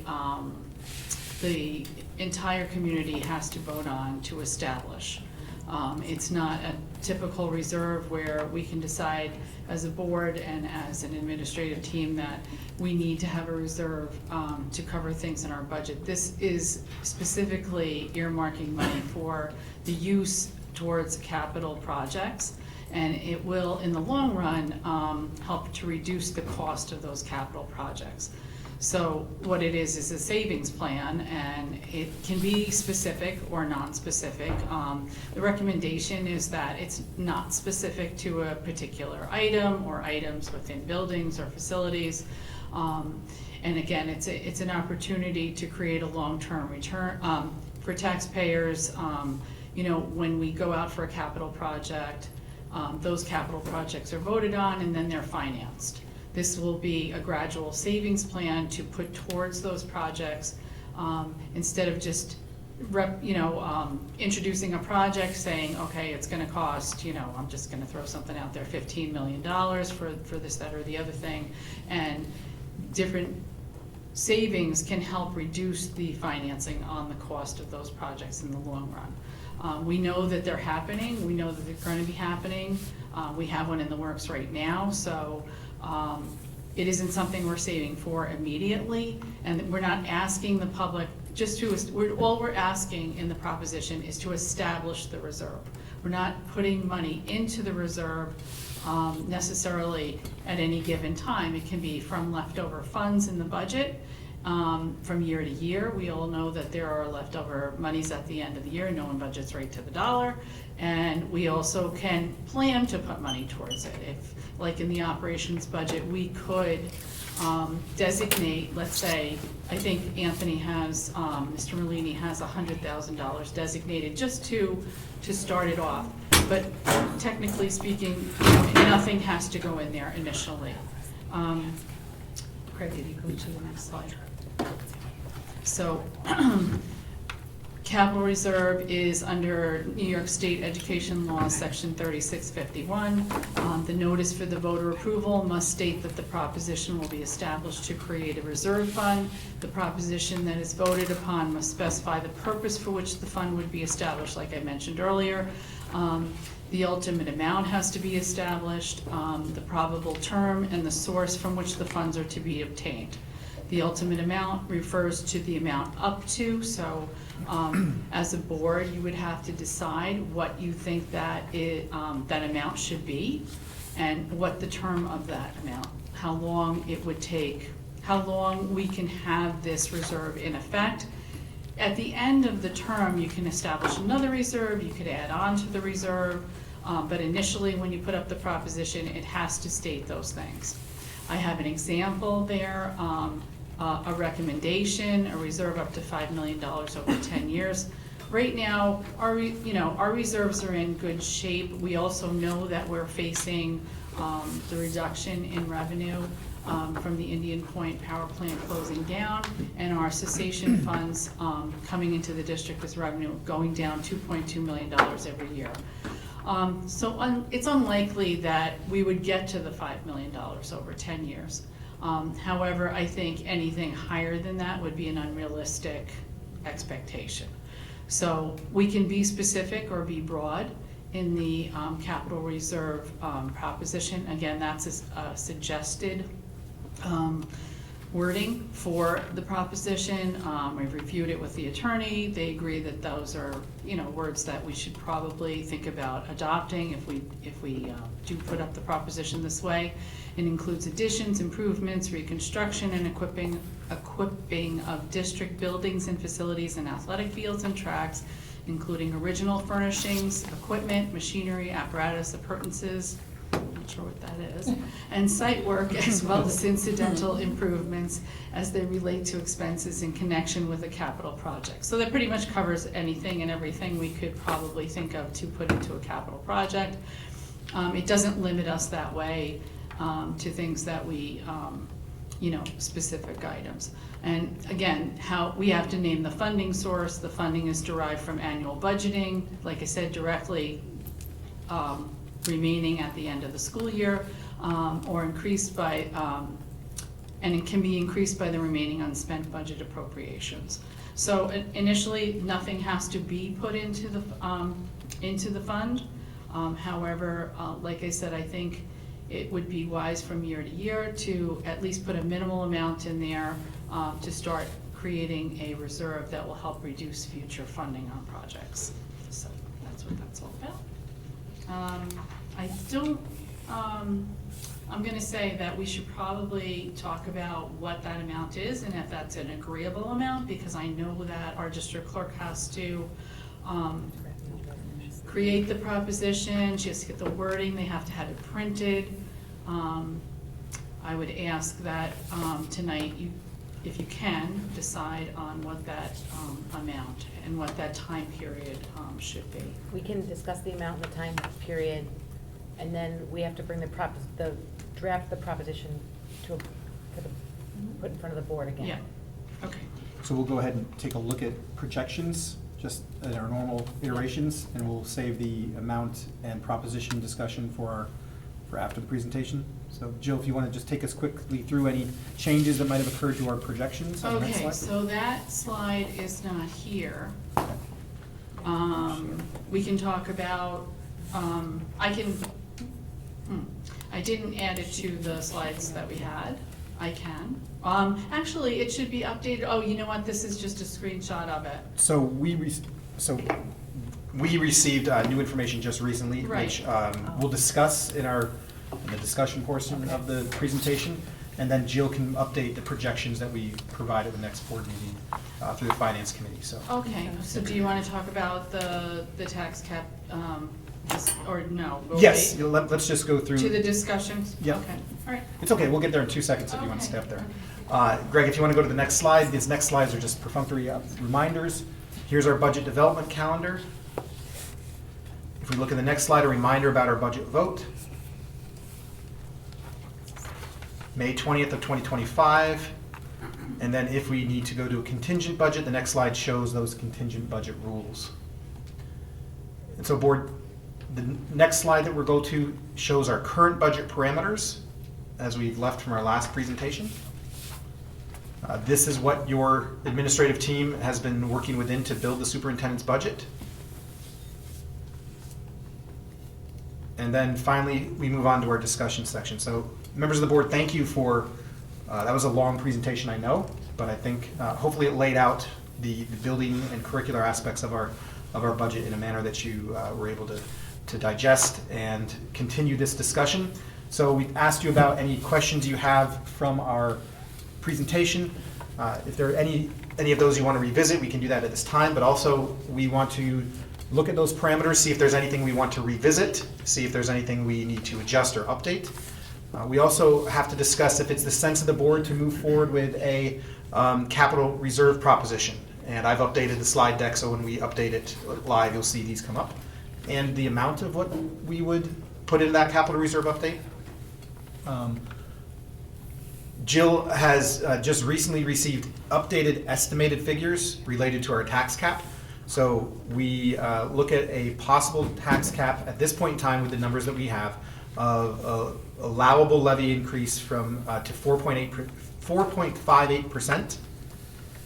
Our current estimated budget, which is everything that you've seen presented, other than a finalized increase or decrease to staffing numbers, is a budget-to-budget increase of 1.92%, but that is with the use of approximately $5.2 million in fund balance.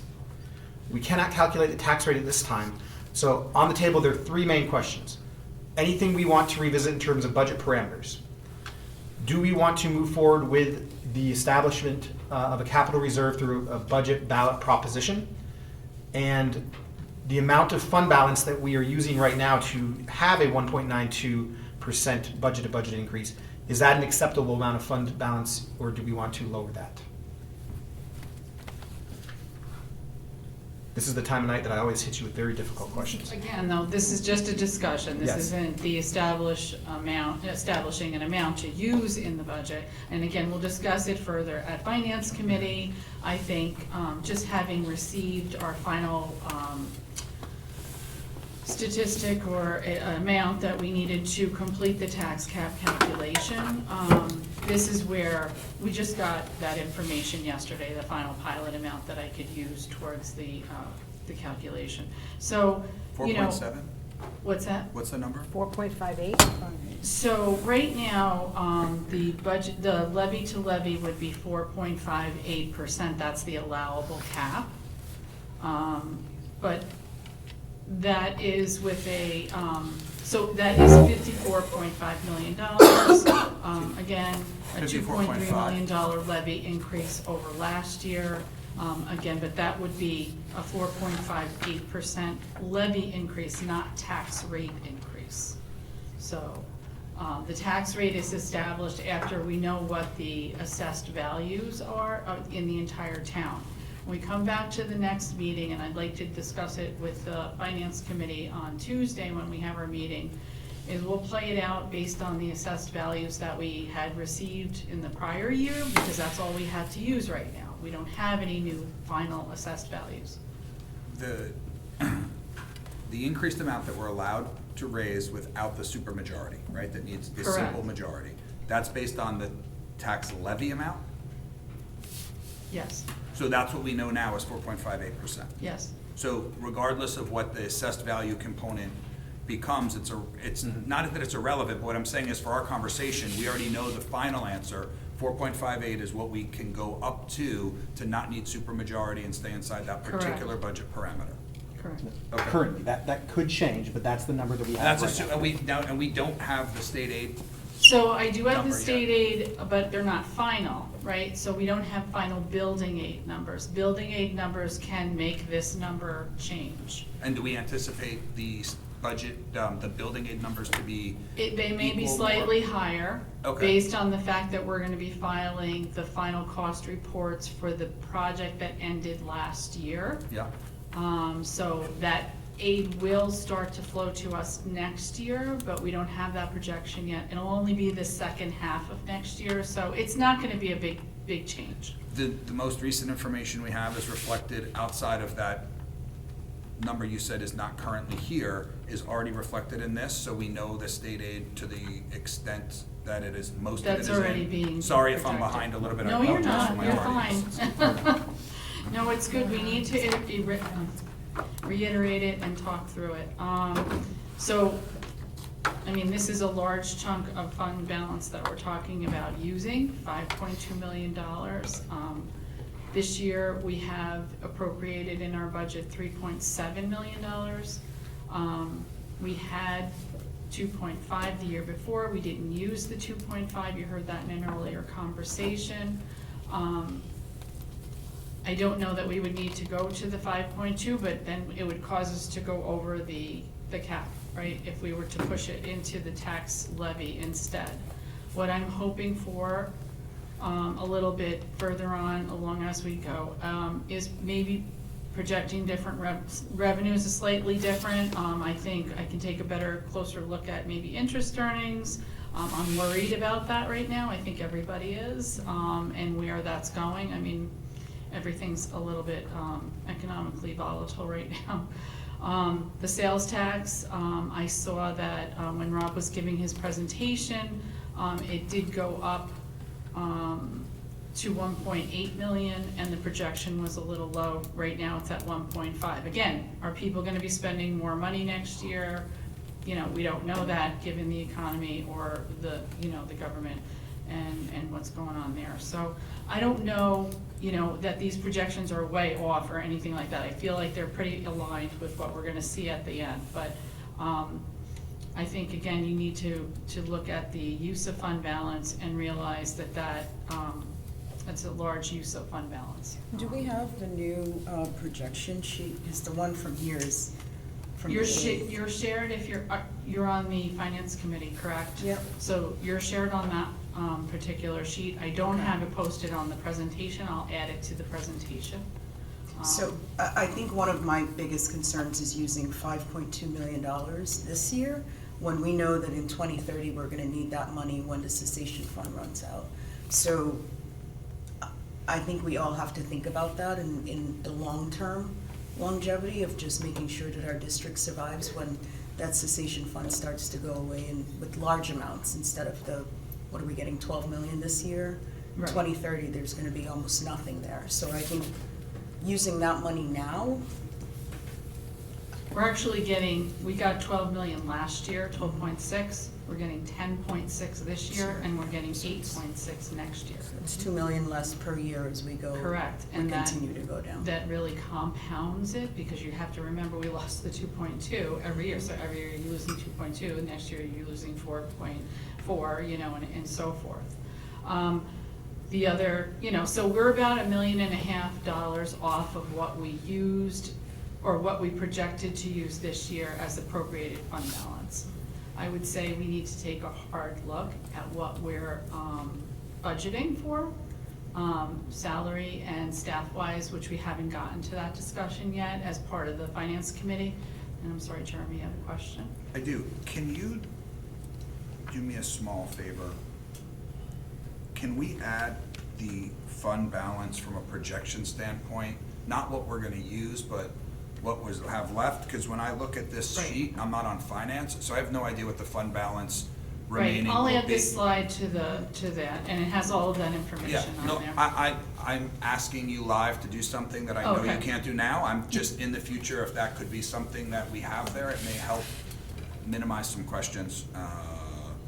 The amount left Gotcha. over from the 29 that we have, we would be paying. Yeah, so we by- know we know we have 29, like, Right. starting this year left now that we've completed the audit. But Right. what it doesn't tell me is when I look at the projected fund balance usage that's on this sheet now, Right. I don't know what the remaining fund balance will be Right. at the end of From year to 2031. year. Correct. year over And I year. think that would be This sheet helpful. has it on there, and I'll share that with everybody. Is This that- sheet you have, that not I'm the sheet looking I. at Oh, yeah, right okay, now. you're not looking at the presentation, okay. No, it's on, it'll be added to the presentation. Cool, thank you so much. Okay. And also, It's Jill, we don't quite have, large, so it's gonna be Yeah. hard to see anyway. Yeah, I'm sorry. my other question was, we don't have any of the retirements factored into. Correct. Okay. So on this sheet that I'm looking at here, it says, so it has this blue, can you go back to that for a minute, just so that you could just So- totally tell me not to look at it if it doesn't make This sense? one? Yeah. Look ahead, financial projection. Yeah, so this is from the last time. Okay, that's fine, but that says that we're gonna be using, in that example, $5.9 million for this year of the fund balance? Right, that was one of the slides. There's another one after this. It's not. Oh, it's not there anymore? Oh, Updated it, I yeah. mean, it's been created after this, or it's available now? So Okay. these projections, we did not update because we did not have the information that we just shared with you Okay. on the slide in time. So then to- I can't talk about the budget tonight, like, in that regard, because I don't have any information that's relevant to the conversation, and that's okay, but how can I talk about something when I don't know what I'm talking Yeah, about? I mean, And I'm I gonna can ask share it questions with Greg now, and he could probably display it on the screen so that, I just don't know if you can even see it from there. No, we're not gonna be able to see it from there. Yeah. So if I share this with you now, you could look at it now. Oh, you don't have your computer, I'm sorry. that. That's okay, I can look, I can get up and move, it's all good. Well, Jeremy, we have a seat right there for you. Okay, awesome. I'm not. Oh, Greg, you already shared on it, actually. Jill, I have it also. What's the name of it, Jill? I'm sorry? What's the name of it? Oh, it's called Budget Projection 2023 to 2026. Who else needs it? We all need it. None of us have it. Okay, who's not on it? I have Tamika, Stephanie, Mike, Corey, Carmen, Erica. And who am I missing? I shared it. Okay.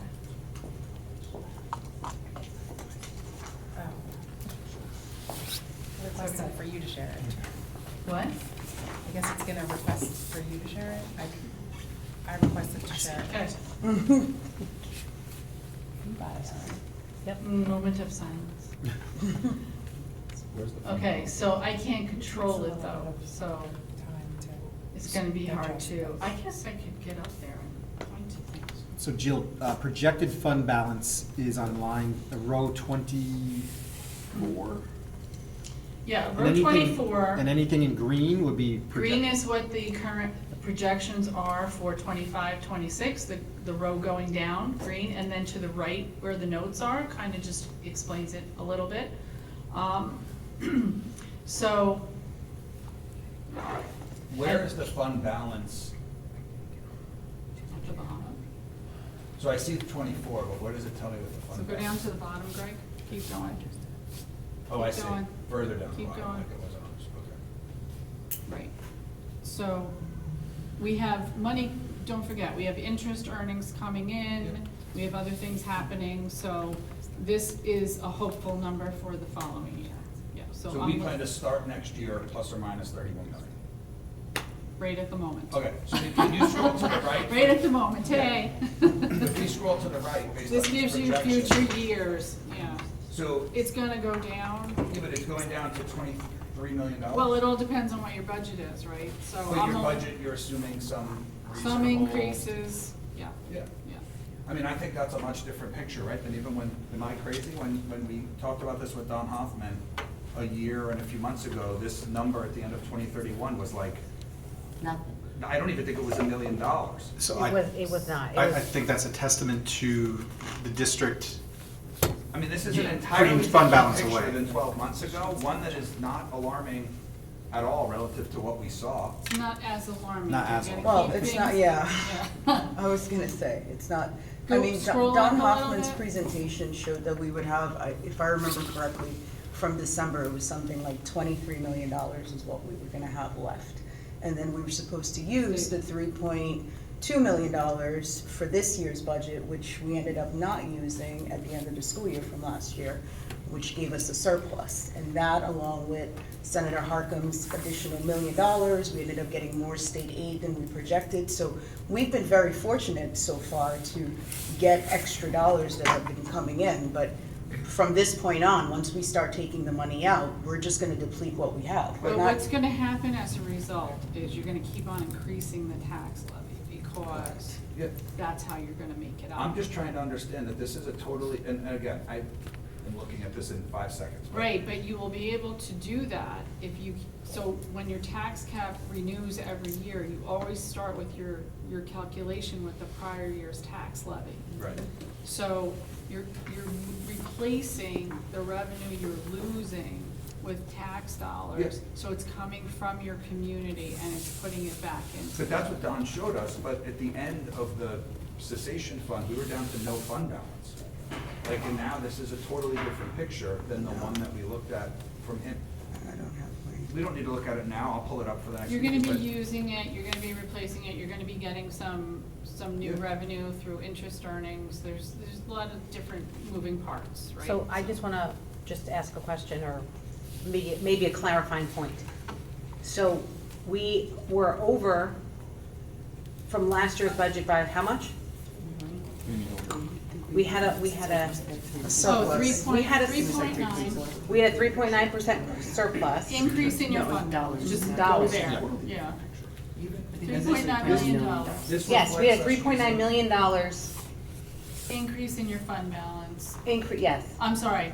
I'm trying You to, have a 4% fund balance right now, which you moved 20 million into the reserve, right? I got that, that's not, I'm Okay, talking, okay. every single year, Mhm. at the end of our audit, we have money remaining. That was the whole plan from the beginning of this, before Since any, 2015. before any of us were on the board, 2017, that's been the plan.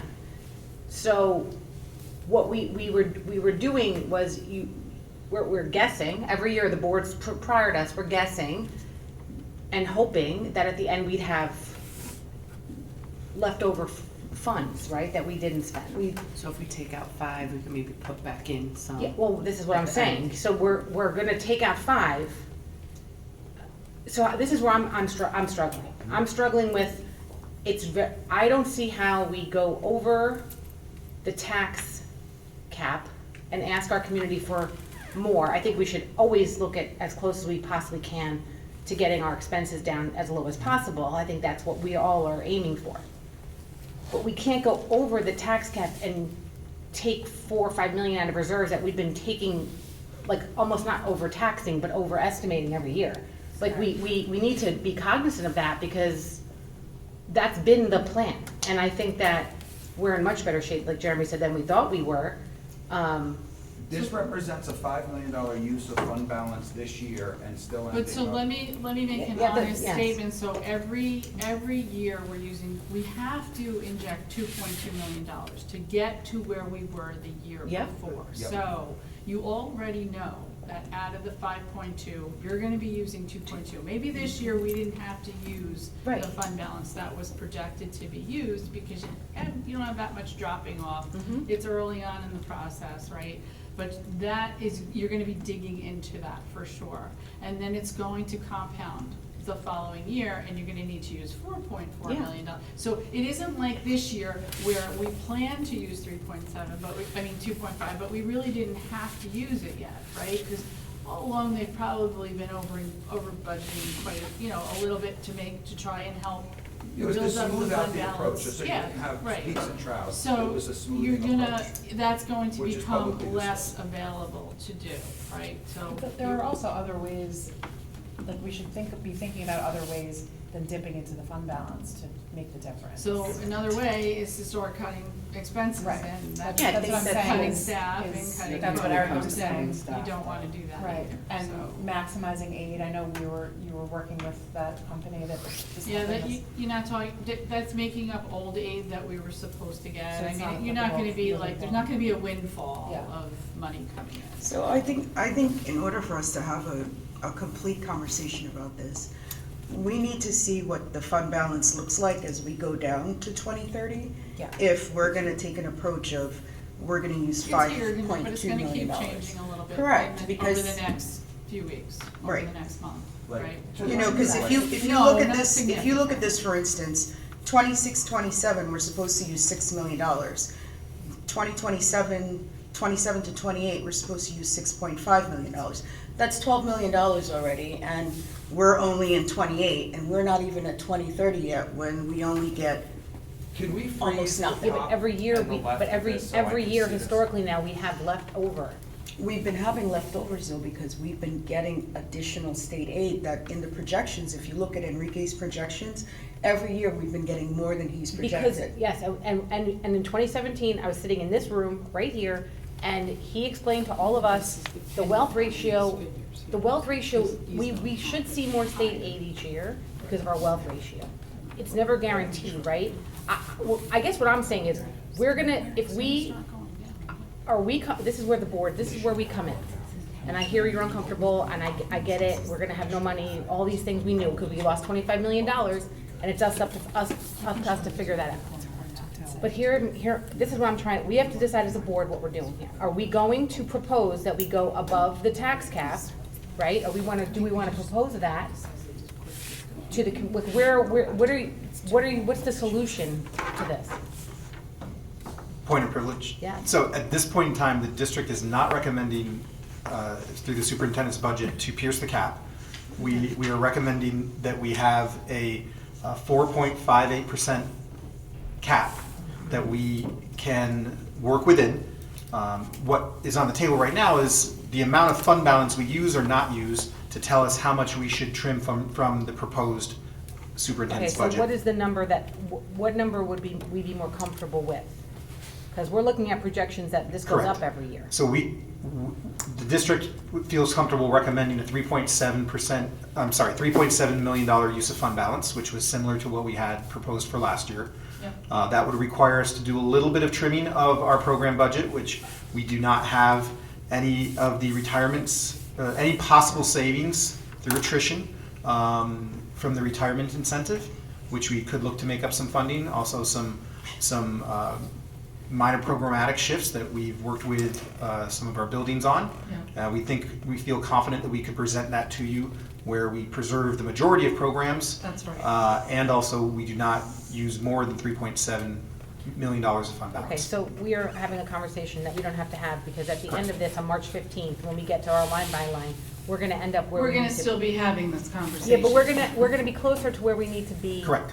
Yes, oh, And absolutely. Okay. This is those But minor. this is all food for thought, I think it's important that we have the conversation, everybody starts thinking about it, we're not having it on the last 2 weeks before we have to make a decision. That's you know. fine. Remember back to December where we first started having this conversation. We said we would sometimes come to you with minor adjustments or major adjustments. We're in one of those fine-tuning portions right now, and the sense of the board to say we're comfortable with what we see as the tax cap of 4.58, knowing that we do not want to pierce that as a current parameter. Right. Knowing that the district can make some budget cuts, and also apply less fund balance than projected right now. We can still do something that does not impact taxpayers to a great extent or impact student program to a great extent. Okay, that sounds great. Really quickly, that's kind of, thank you, Mike, for that. I'm scrolling over on your sheet, Jill, to like line 24, and it shows like the following years, it's 7 million, then it's 9 million, then it's 11 million, then it's $13 million from the fund balance. So I think we need to have these we need to figure out. Right, well, I'll go through it at some point and tell you. Yeah, I mean, I because- can go into each line and tell you what goes into each one, you know, to get to the number that I got to in those scenarios. So the sheet that Jill has prepared has been based also on now a more accurate closing of the books this year. Right. That allows us to do further and more fine-tuned projections. Right, So let's just keep an open mind, we'll keep on going over it.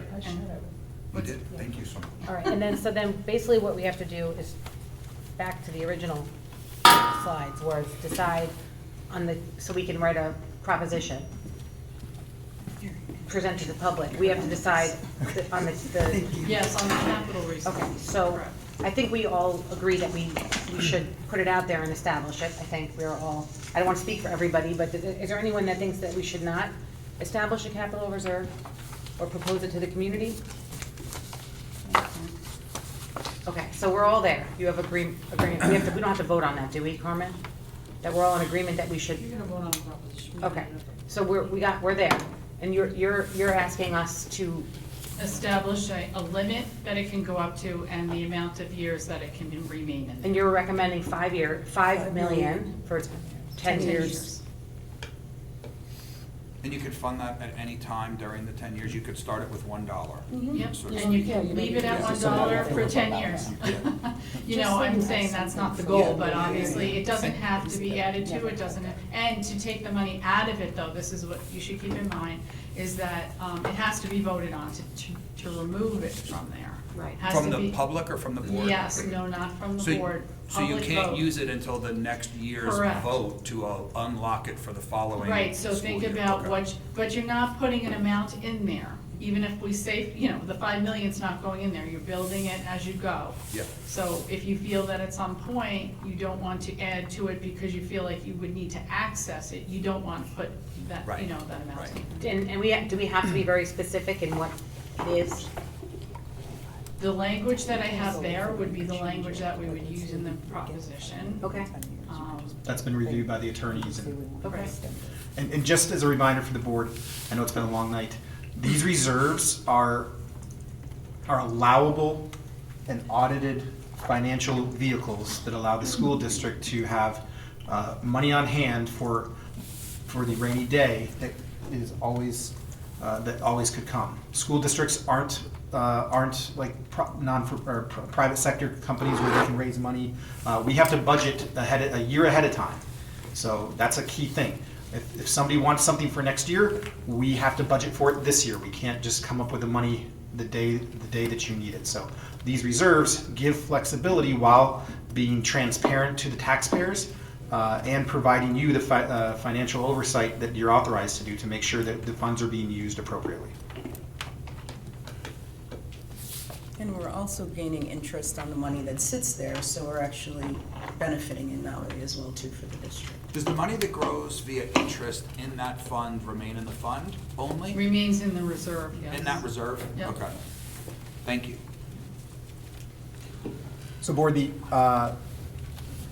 we truly appreciate your guidance as we work through these complicated questions to help present the budget that you can feel confident adopting. Jill, thank you to you and your team for the detail, for coming prepared for this discussion. And that ends our budget discussion for this evening. At our next meeting, we will be presenting another budget work session, particularly in the areas of safety and security and our human resources department. That's not a staffing discussion, it's just the budget that the human resources department utilizes. And that'll be at Buchanan Verplank Elementary School. All right, Turn it over then. to President Mills. Well, now it's going back to you for now for the superintendent's update. Okay, well, good evening, everybody. I will start off this evening with some of the welcome news for some of our sailors, not for me. I did announce, and hopefully you did receive, that we will be closed pending inclement weather. I do not like closing when there's not snow on the ground. We just feel that with the timing of this event, even with a delay, it would be difficult to bring students in. We do have regional snow calls and that was the concern of a lot of our colleagues in the region. I just want to let you know that we exist to educate our students, and their safety is paramount, but also the safety of our staff. So if we were to bring in a staff to open up schools on a 2-hour delay, that means we would be asking staff to travel through some pretty dangerous conditions that are expected as well too. And on a similar note, even with the snow day called tomorrow, I do want to give recognition to our buildings and grounds crew, who will have to come in and get the buildings ready for the next day. So we thank them. They don't get the day off. Our cabinet doesn't get the day off either, because we do have interviews tomorrow for Dr. Ruller's replacement. You don't have to come, Dr. Ruller. So but we will be conducting those interviews as well. I know Dr. Garcia will speak to that in his report. As you may recall, we do have an upcoming early release day that we will be utilizing. When I canceled school for students on December 16th, 2024, that was originally a half day for students and a scheduled day for staff professional learning. We made that decision because of the timing of the winter event. If we had implemented a 2-hour delay, students would have attended school for only a very short period of time before being dismissed again. However, that day remained a work day for our staff, and to prevent any potential discrepancy between required student attendance days and staff contractual work days, I'm going to be making a retroactive adjustment to the calendar. I'm authorized to do this. Specifically, December 16th will be designated as our final superintendent's conference day of the school year, which was originally scheduled for March 17th, 2025. We will now change March 17th to an early release day for students while remaining a full contractual day for staff. So parents, March 17th will be an early release day. And I appreciate your understanding and cooperation. Next Tuesday, February 11th, Blue Mountain Middle School will be utilized for a special election within our county. Want to let the community know and the board know that our facilities has worked with the county the county clerk to make sure that we have additional security on hand for our staff and students, because our students will be in the building.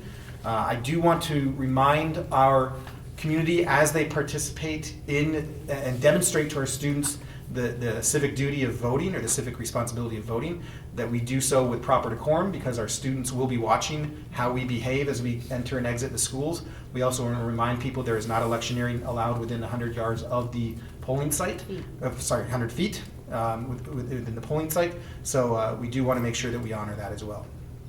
On Monday, the 3rd, this past Monday, I had held a town hall meeting to discuss with our community some concerns about how federal actions might impact our local school district. As we mentioned there, the district is closely monitoring federal education policy changes, and the district remains committed for advocating for all students. Nearly every aspect of the federal government is in a state of transition as a new administration assumes its role there. This is especially true when it comes to education and education-related policies. I want to assure you that we are keeping close eye on that situation through professional organizations, direct advocacy, and we will continue to advocate for all of Hendrick Hudson students and all of New York students. And I do recognize that this is an uncertain time for many members of our community.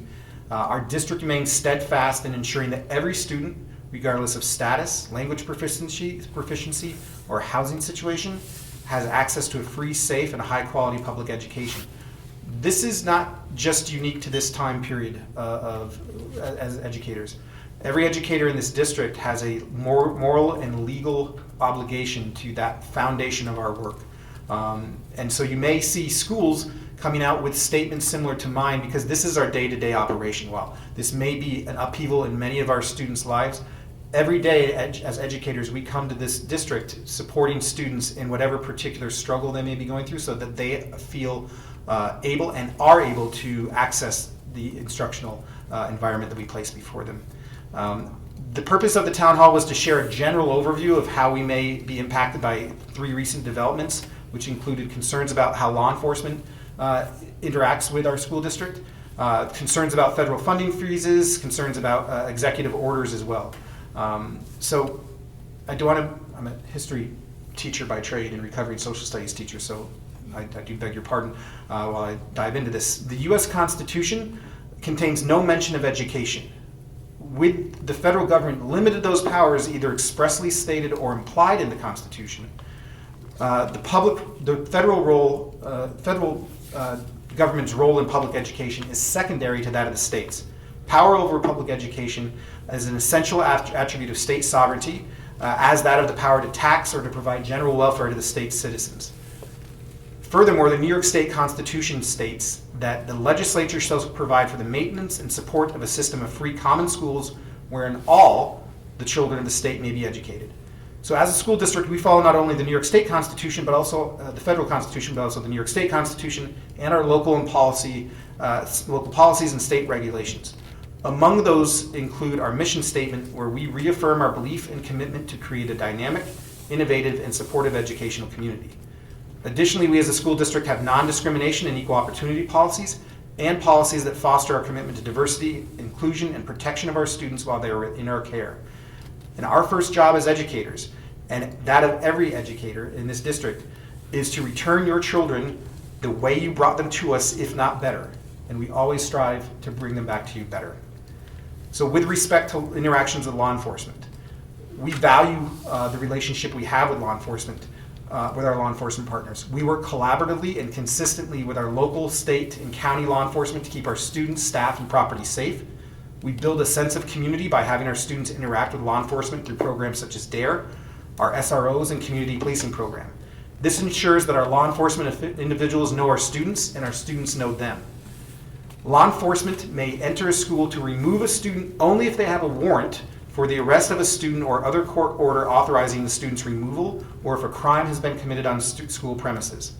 Students cannot be removed from schools for questioning without parental consent.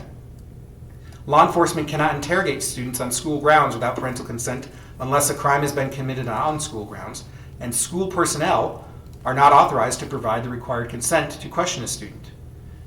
If a warrant or other document is presented, administrators will be informed that the said document must be presented to the Office of the Superintendent for review, and law enforcement will not be granted access during that review, and administrators are directed to await further instructions.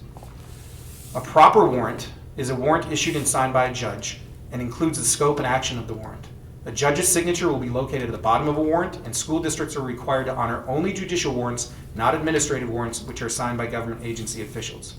And again, this plays into the fact that all of our students, regardless of status, language proficiency, or housing situation, have a fundamental right to free public education.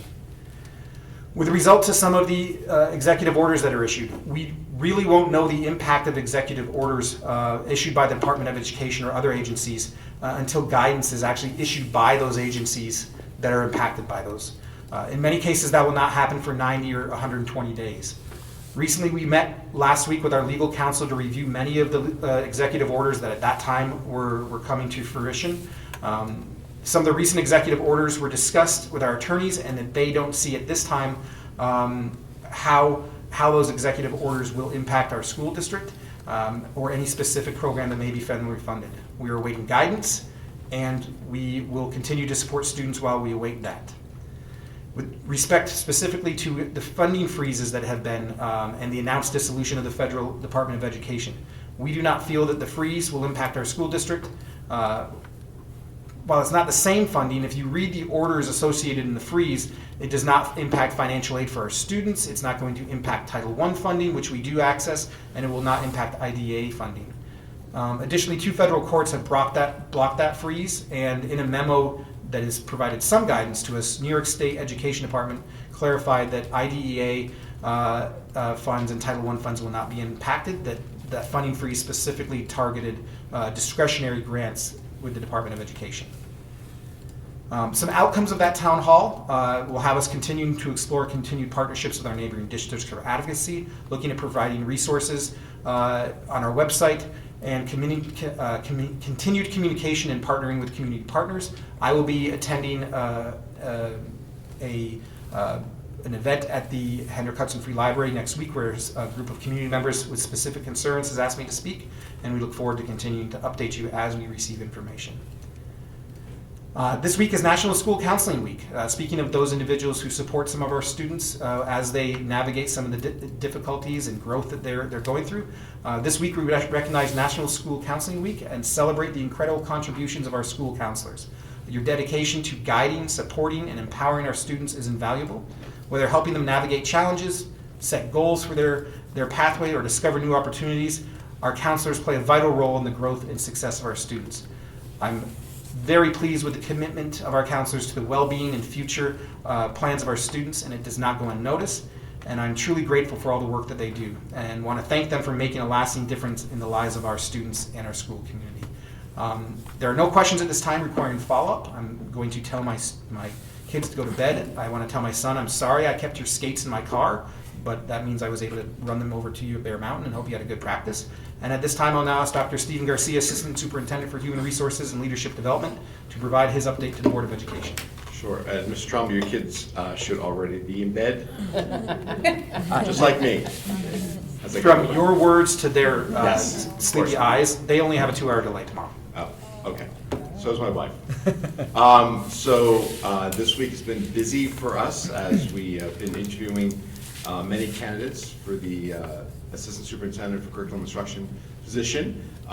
We were joined by, of course, Mr. Trombley, Benita Joy, and also Mr. Chris Moreno. And we also want to thank the Hendrick Hudson Library for hosting us. We formed our questions based around the feedback that we received from all the stakeholder groups that we did in December. And just some themes that emerged that we are really asking and probing the candidates. They revolve around a few themes that I'll just mention. We're not going to give away all the questions, but it's similar to what has been shared by, like I said, the stakeholders. 1, consistency, collaboration, alignment through the school system. 2, defining and promoting innovation. 3, implementing and assessing curricular instructional initiatives. 4, engaging and empowering all stakeholders. 5, highly effective classroom instructional practice. And 6, lifelong learning. So it's really, I think, been a great exercise for us to really find that fit for the school district. But also, what's really important is that when candidates do come to our school district to meet us, that they are also interviewing the school district. And the questions we ask, and the reactions we have, and the attention and the listening that we provide is really important feedback for the candidates to see about what we expect of all our learners and leaders here in the district. So if we continue that again tomorrow, we actually go virtual, which will be interesting, but that's fine. And then again on Friday morning. So the next step would be to invite a certain number of candidates to meet with a stakeholder group of administrators, teachers, parents, and students. Afterwards, when we get the feedback from that group, Mr. Trombley will select some candidates to join us again as a cabinet, to spend more than just a half-an-hour screening interview, but at least an hour to kind of really drill down into their work and whether they see that, whether the candidates are a good match for the district. Sometime in late April or early May, Ms. Trombley will be recommending a few candidates to meet with the Board of Education. The goal is to appoint in May, probably after the budget vote, and then we want to start no later than July 1. So it is an aggressive time frame, but I know that there's some really good candidates out there. In terms of the other positions that we're looking to fill, for the athletic director position, that's been posted, and as you know, that they can apply until March 16th. I was going to schedule some stakeholder groups the past few weeks. We're a little caught up in some other things, so we're going to do that after February break, and we'll make sure that the community is well aware when we're going to have the community stakeholder group sessions for the AD position, get feedback, similar to what we did for this position as well. Just want to also thank, totally unrelated, the board for approving the rate for clerical subs. It's something which I'm not sure if the district had in the past. I was told yes, but maybe not as formal. We do have some clerical staff who may be out for a week or a few weeks, days here and there, and we need to make sure that we have some backup to fill those important roles in the district. And that's my presentation. Thank you. Thank you. Thank you, Dr. Garcia. Dr. Ruller and Ms. Figueroa are excused from their reports tonight, so so I'll ask Ms. Benita Joy, our Executive Director for Technology and Innovation, to come to the podium and provide her update. Good evening, everyone. updates for today. Steve has me tied us down at the library all week, so one update is, as I mentioned before, we are in the transitioning from our EduTech, our technology service, to managed IT through the Lyric. So first step is really moving our help desk system. So we've been working and designing that help desk system. We're at a good place to now transition.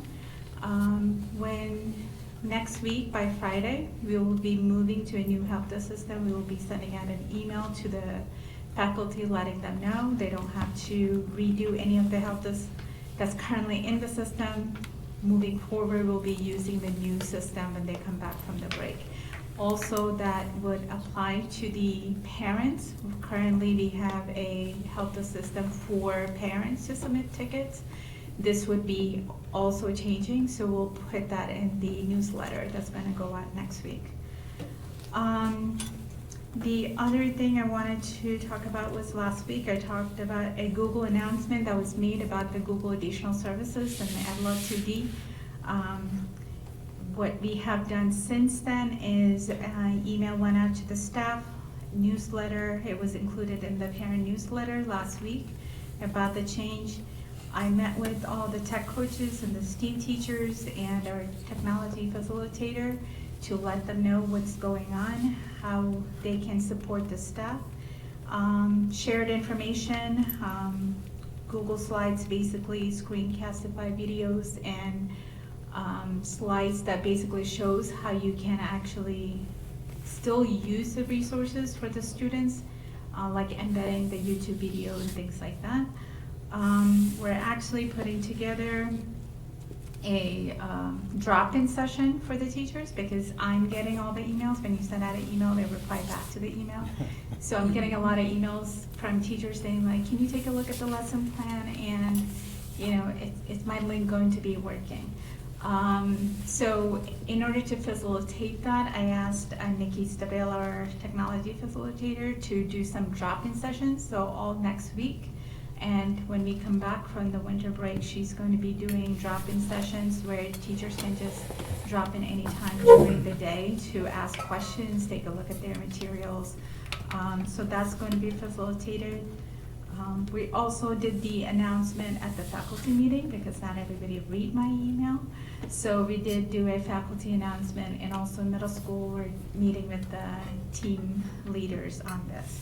Because I know this would be affecting, if they don't read it, when March 1st comes in, they'll be like, why is things not working right? So we want to make sure that we cover everything. I believe you have a resolution that to pass today. That's the other update. I wanted to talk about what that resolution was. I did include that in my technology update last week. So you probably know more about EdLaw 2D than most of my staff in the district. So I talk about that all the time. The process for EdLaw 2D is we have to get our data privacy agreement signed and our Parent Bill of Rights signed every year for any vendors that we use PII information, personally identifiable information. So New York State actually is now collaborating with the BOCES to create a database of vendors that comply with the EdLaw 2D. So at this time, we haven't gotten access to this database yet. So they're supposed to, once you sign, we're supposed to get access to the database. According to them, there's at least 800 to 900 vendors that are already signed off on the master DPA, data privacy agreement. So we don't have to reach out to each vendor asking them to do it. We still have not heard anything about how we go about doing Parent Bill of Rights, because there's 2 documents. They only talked about signing off on the DPA. At least as a start, because we don't have to do this every year for each vendor. Then most of the time, we're at this time planning and meeting with the vendors on licenses, who's using what, what's getting renewed for next year. So a lot of vendor spotlights and highlights sessions that we're attending with the vendors, basically asking, telling the usage report, because that is something that the board always asks. Do we look at the usage report before we renew the softwares? We do. So some of the softwares would be like with additional features. So I had a couple of sessions with teachers last week about what are the new features getting added onto some of the platforms that we are currently using. So that's my update for today. Thank you. Thank you, Vinita. And Vinita, thank you for, you said that people don't read your emails, but Vinita was the one who pressed send on the snow closure notification. So. Oh, that one everybody knew. Yes. So thank you, Vinita. Thank you. I'll now ask Mr. Christopher Moreno, our Acting Director of Pupil Personnel Services, to provide his update. Thank you. So I'll start off at Blue Mountain Middle School. Our mental health team will be offering a parent workshop or a series of parent workshops that's going to be centered around assisting students during those formative middle school years, which can be very challenging for many. I'm sure all the parents in the audience know. It's going to be focused on supporting parents with students who have struggles or difficulties in executive functioning, anxiety, and maybe some behavioral dysregulation. And it's going to offer tips and effective ways of communicating and managing those behaviors in order to reduce conflict during those years. At the high school, our Sailor classes, as part of their work-based learning and their enterprise, their school-based enterprises, they recently corresponded with the Double Good Popcorn Company, and they received a donation to provide to the high school staff of popcorn. And in addition, they are producing, marketing, and selling their homemade dog treats, again, as part of their enterprising curriculum. And then this month, and actually this week, we started our CSEs, our annual reviews, at all levels. At the elementary, we're working through our students who are related service only students. They receive related services, but no educational programs. And at our secondary level, we're going through our 11th graders and our middle school ABC classes. And then obviously March through June will be the remaining annual reviews. Thank you, Chris. That concludes the superintendent and cabinet update, and I just want to say thank you to our cabinet. I know it's been a very long day, it's been a long week, and I appreciate all of the information you provide to our board and community, as well as managing the day-to-day areas of your oversight. I wish you a good evening and get home safe, please. Thank you, guys. Thank you all.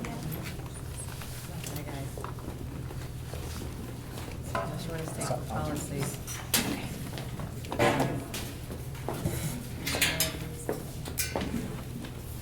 Dr. Garcia, are you staying for policy? No. Okay. Unless you'd like. You're more than welcome.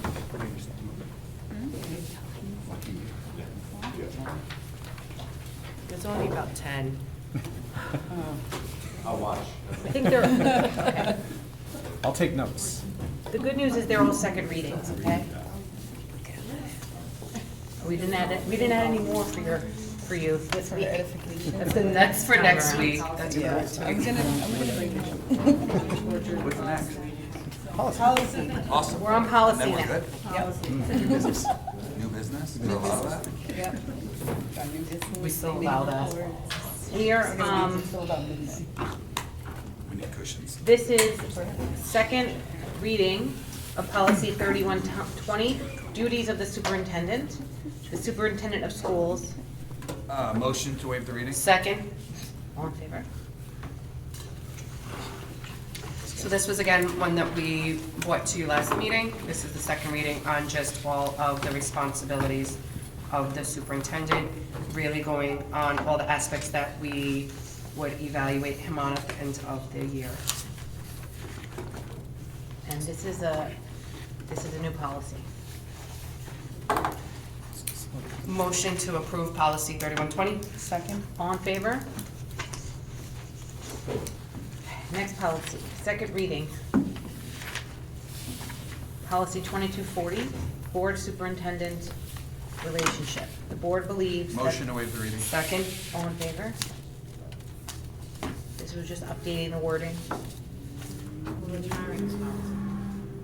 Well, hold on a second. I'm confused. We're retiring I it. apologize, it's 9:42. Retiring relationship. No. No, this is, we are retiring this policy based on adopting the other policy because otherwise It's redundant. it's redundant, yes. Point of privilege, just syntax note. Carmen, we need to make a note that under management functions, the last two bullets are duplicates, so we just have to update that. Oh, at the last one? Yeah. Yes, on We- 21. At 3120. So we have to reapprove it with that change, I believe. No, Are I you think we sure? can just do the cross out. It's not a change, it's just a repeat. It's just a typo, yeah. Okay, we don't have to re-vote on it? Because the It's- wording is yes, captured in Yes, there. I see it. It's like an extra 2. Okay, It's for point of emphasis. got it. He really wants to All do right. that.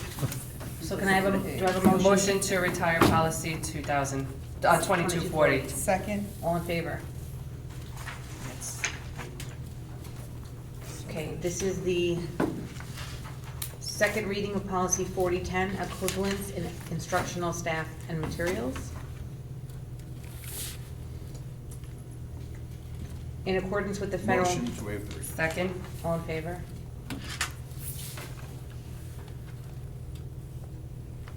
This is. This is a required, legal it's just required. Title I. So just so the board knows, each year, we do have to submit a report to the state of New York, which they review and approve, that looks at ratio between schools that receive particular federal funding and schools that may not, and you have to have equivalence in the staff based upon student-to-staff ratios. Motion to approve policy 4010. Second. All in favor? Okay, this is the second reading to retire policy 4112, length of student day. The length of the student day for its students in grades K. Motion to waive the reading. Second. All in favor? So this we said again was not our call, it comes from the state mandates on the length of our school day and how many seat minutes and hours and everything that we need to have in it within a day. Did I say what you were gonna say? Only if you would want me to. Yes. Yes.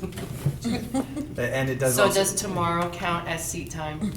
Tomorrow does not count as seat time, but we do have a daily calendar that Ms. Koch's office maintains where we calculate the total number of hours and days, and it's updated on events such as tomorrow. And it does provide us with an accurate day-to-day tracking to make sure that we are in compliance. Additionally, we do have to file a state report every time we close due to inclement weather. Thank you. Motion to retire policy 4112. Second. All in favor? Okay, the next Sounds one like a is minutes conversation. second reading to retire policy 4319, science and math instruction. The Board of Education believes that instruction in science. Motion to waive the reading. Second. All in favor? So this again is we're not retiring science and math instruction. We are just again saying that math teacher, everybody remember, I love my math. We are again bound by the mandates of the next gen standards, so we are going to allow that and for our curriculum, and that can change, so we don't want to put anything that puts any restrictions on that. Any questions? Motion to retire policy 4319. Second. All in favor? Okay, this is the second reading of revisions for policy 4422, private tutoring services Mo- district students. Motion to waive the reading. Second. All in favor?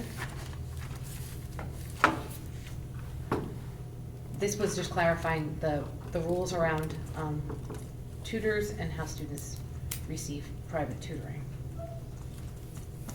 And again, we were just making the wording more inclusive. And bringing it up to date. Any other questions? Motion to approve policy 4422. Second. All in favor? Okay. Now we have second reading policy 8130, school safety plans and teams, emergencies and violent incidents in school. Motion to waive the reading. Second. All in favor? And this again, I believe Doesn't say it's required, but I believe This is, I think this is required, This right? is one This that's reiterates the, required. this doesn't say, but I think this is one of the ones that reiterates the, what our school safety plan yeah, the and laws teams look and what like. we have to have in Yes. place, right? Correct. Motion to approve policy 8130. Second. All in favor? Okay, this is, second reading policy 9520.6, rights of employees to express breast milk in the workplace. Motion to waive the reading? Second. All in favor? This again is a required one, and then we were just confirming that we are in compliance. Yeah, we confirmed that, right? We have, Correct. We shared the first reading of the policy with all of our administrators and made sure that they, if they were not able to identify a suitable space in accordance with the policy, that they worked with the facilities to update and to make sure they could. okay, great. Okay, Motion to approve policy thank you. 9520? Point six. Oh, point six. Second. all in favor? Sorry, it's getting late. I was getting, I forgetting need my to do that part. glasses. All right, that concludes policy for this evening. Great work, everyone. Thank you. Wonderful. Don't worry, we have a lot more for next time.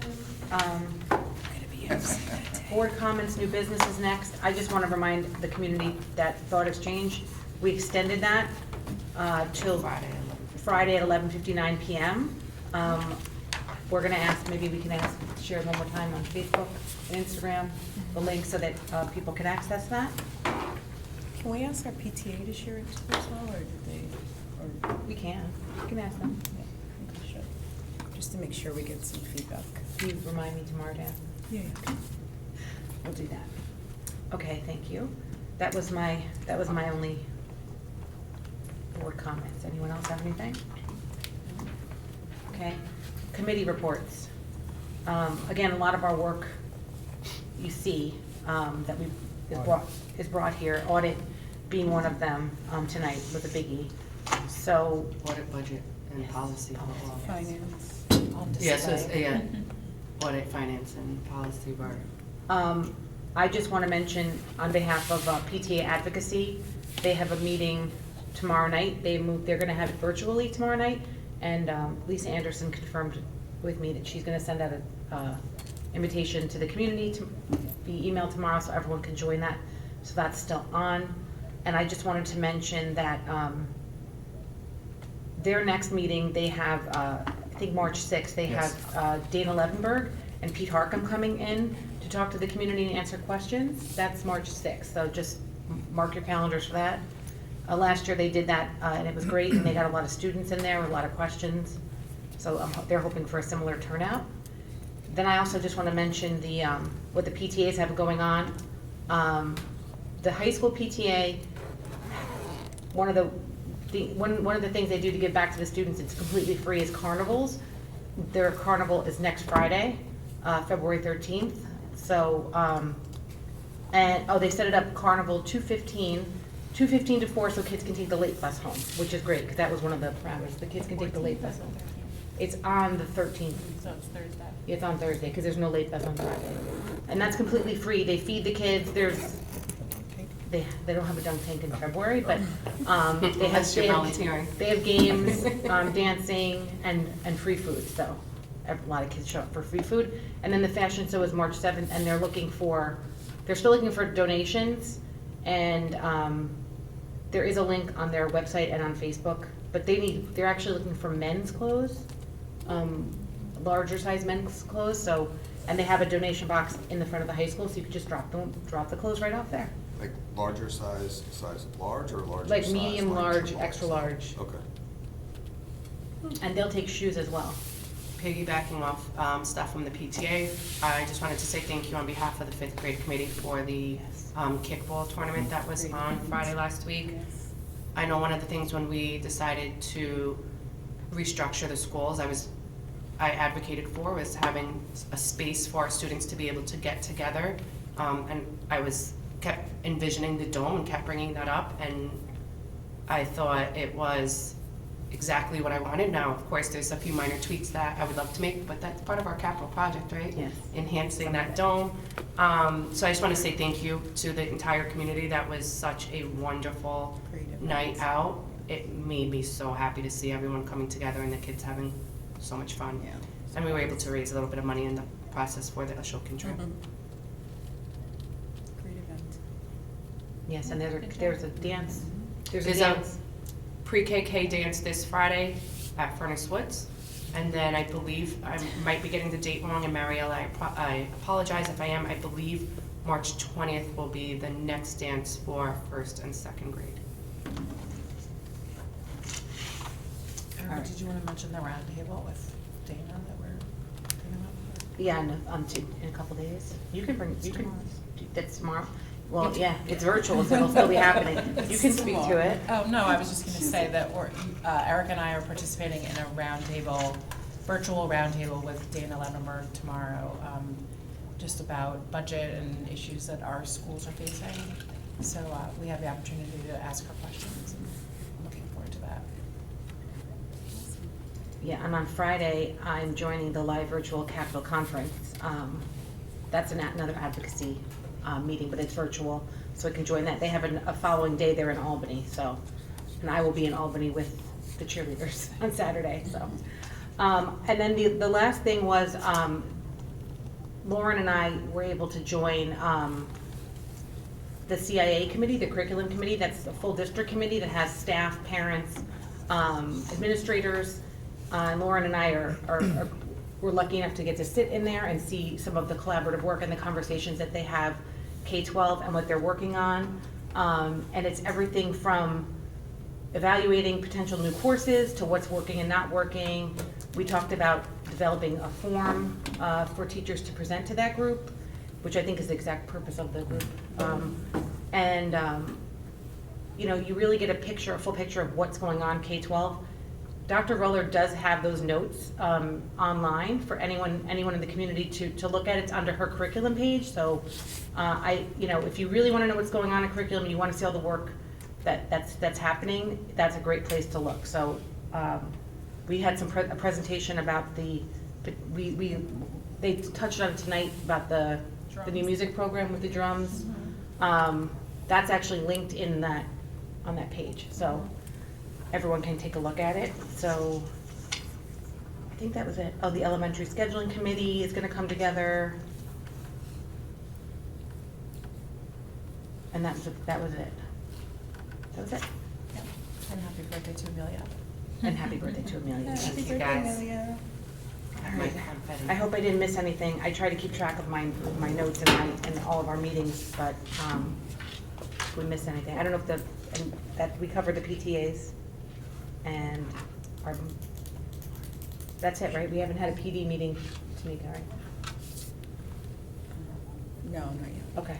All right, that's it. Motion to adjourn the meeting. Second. All in favor?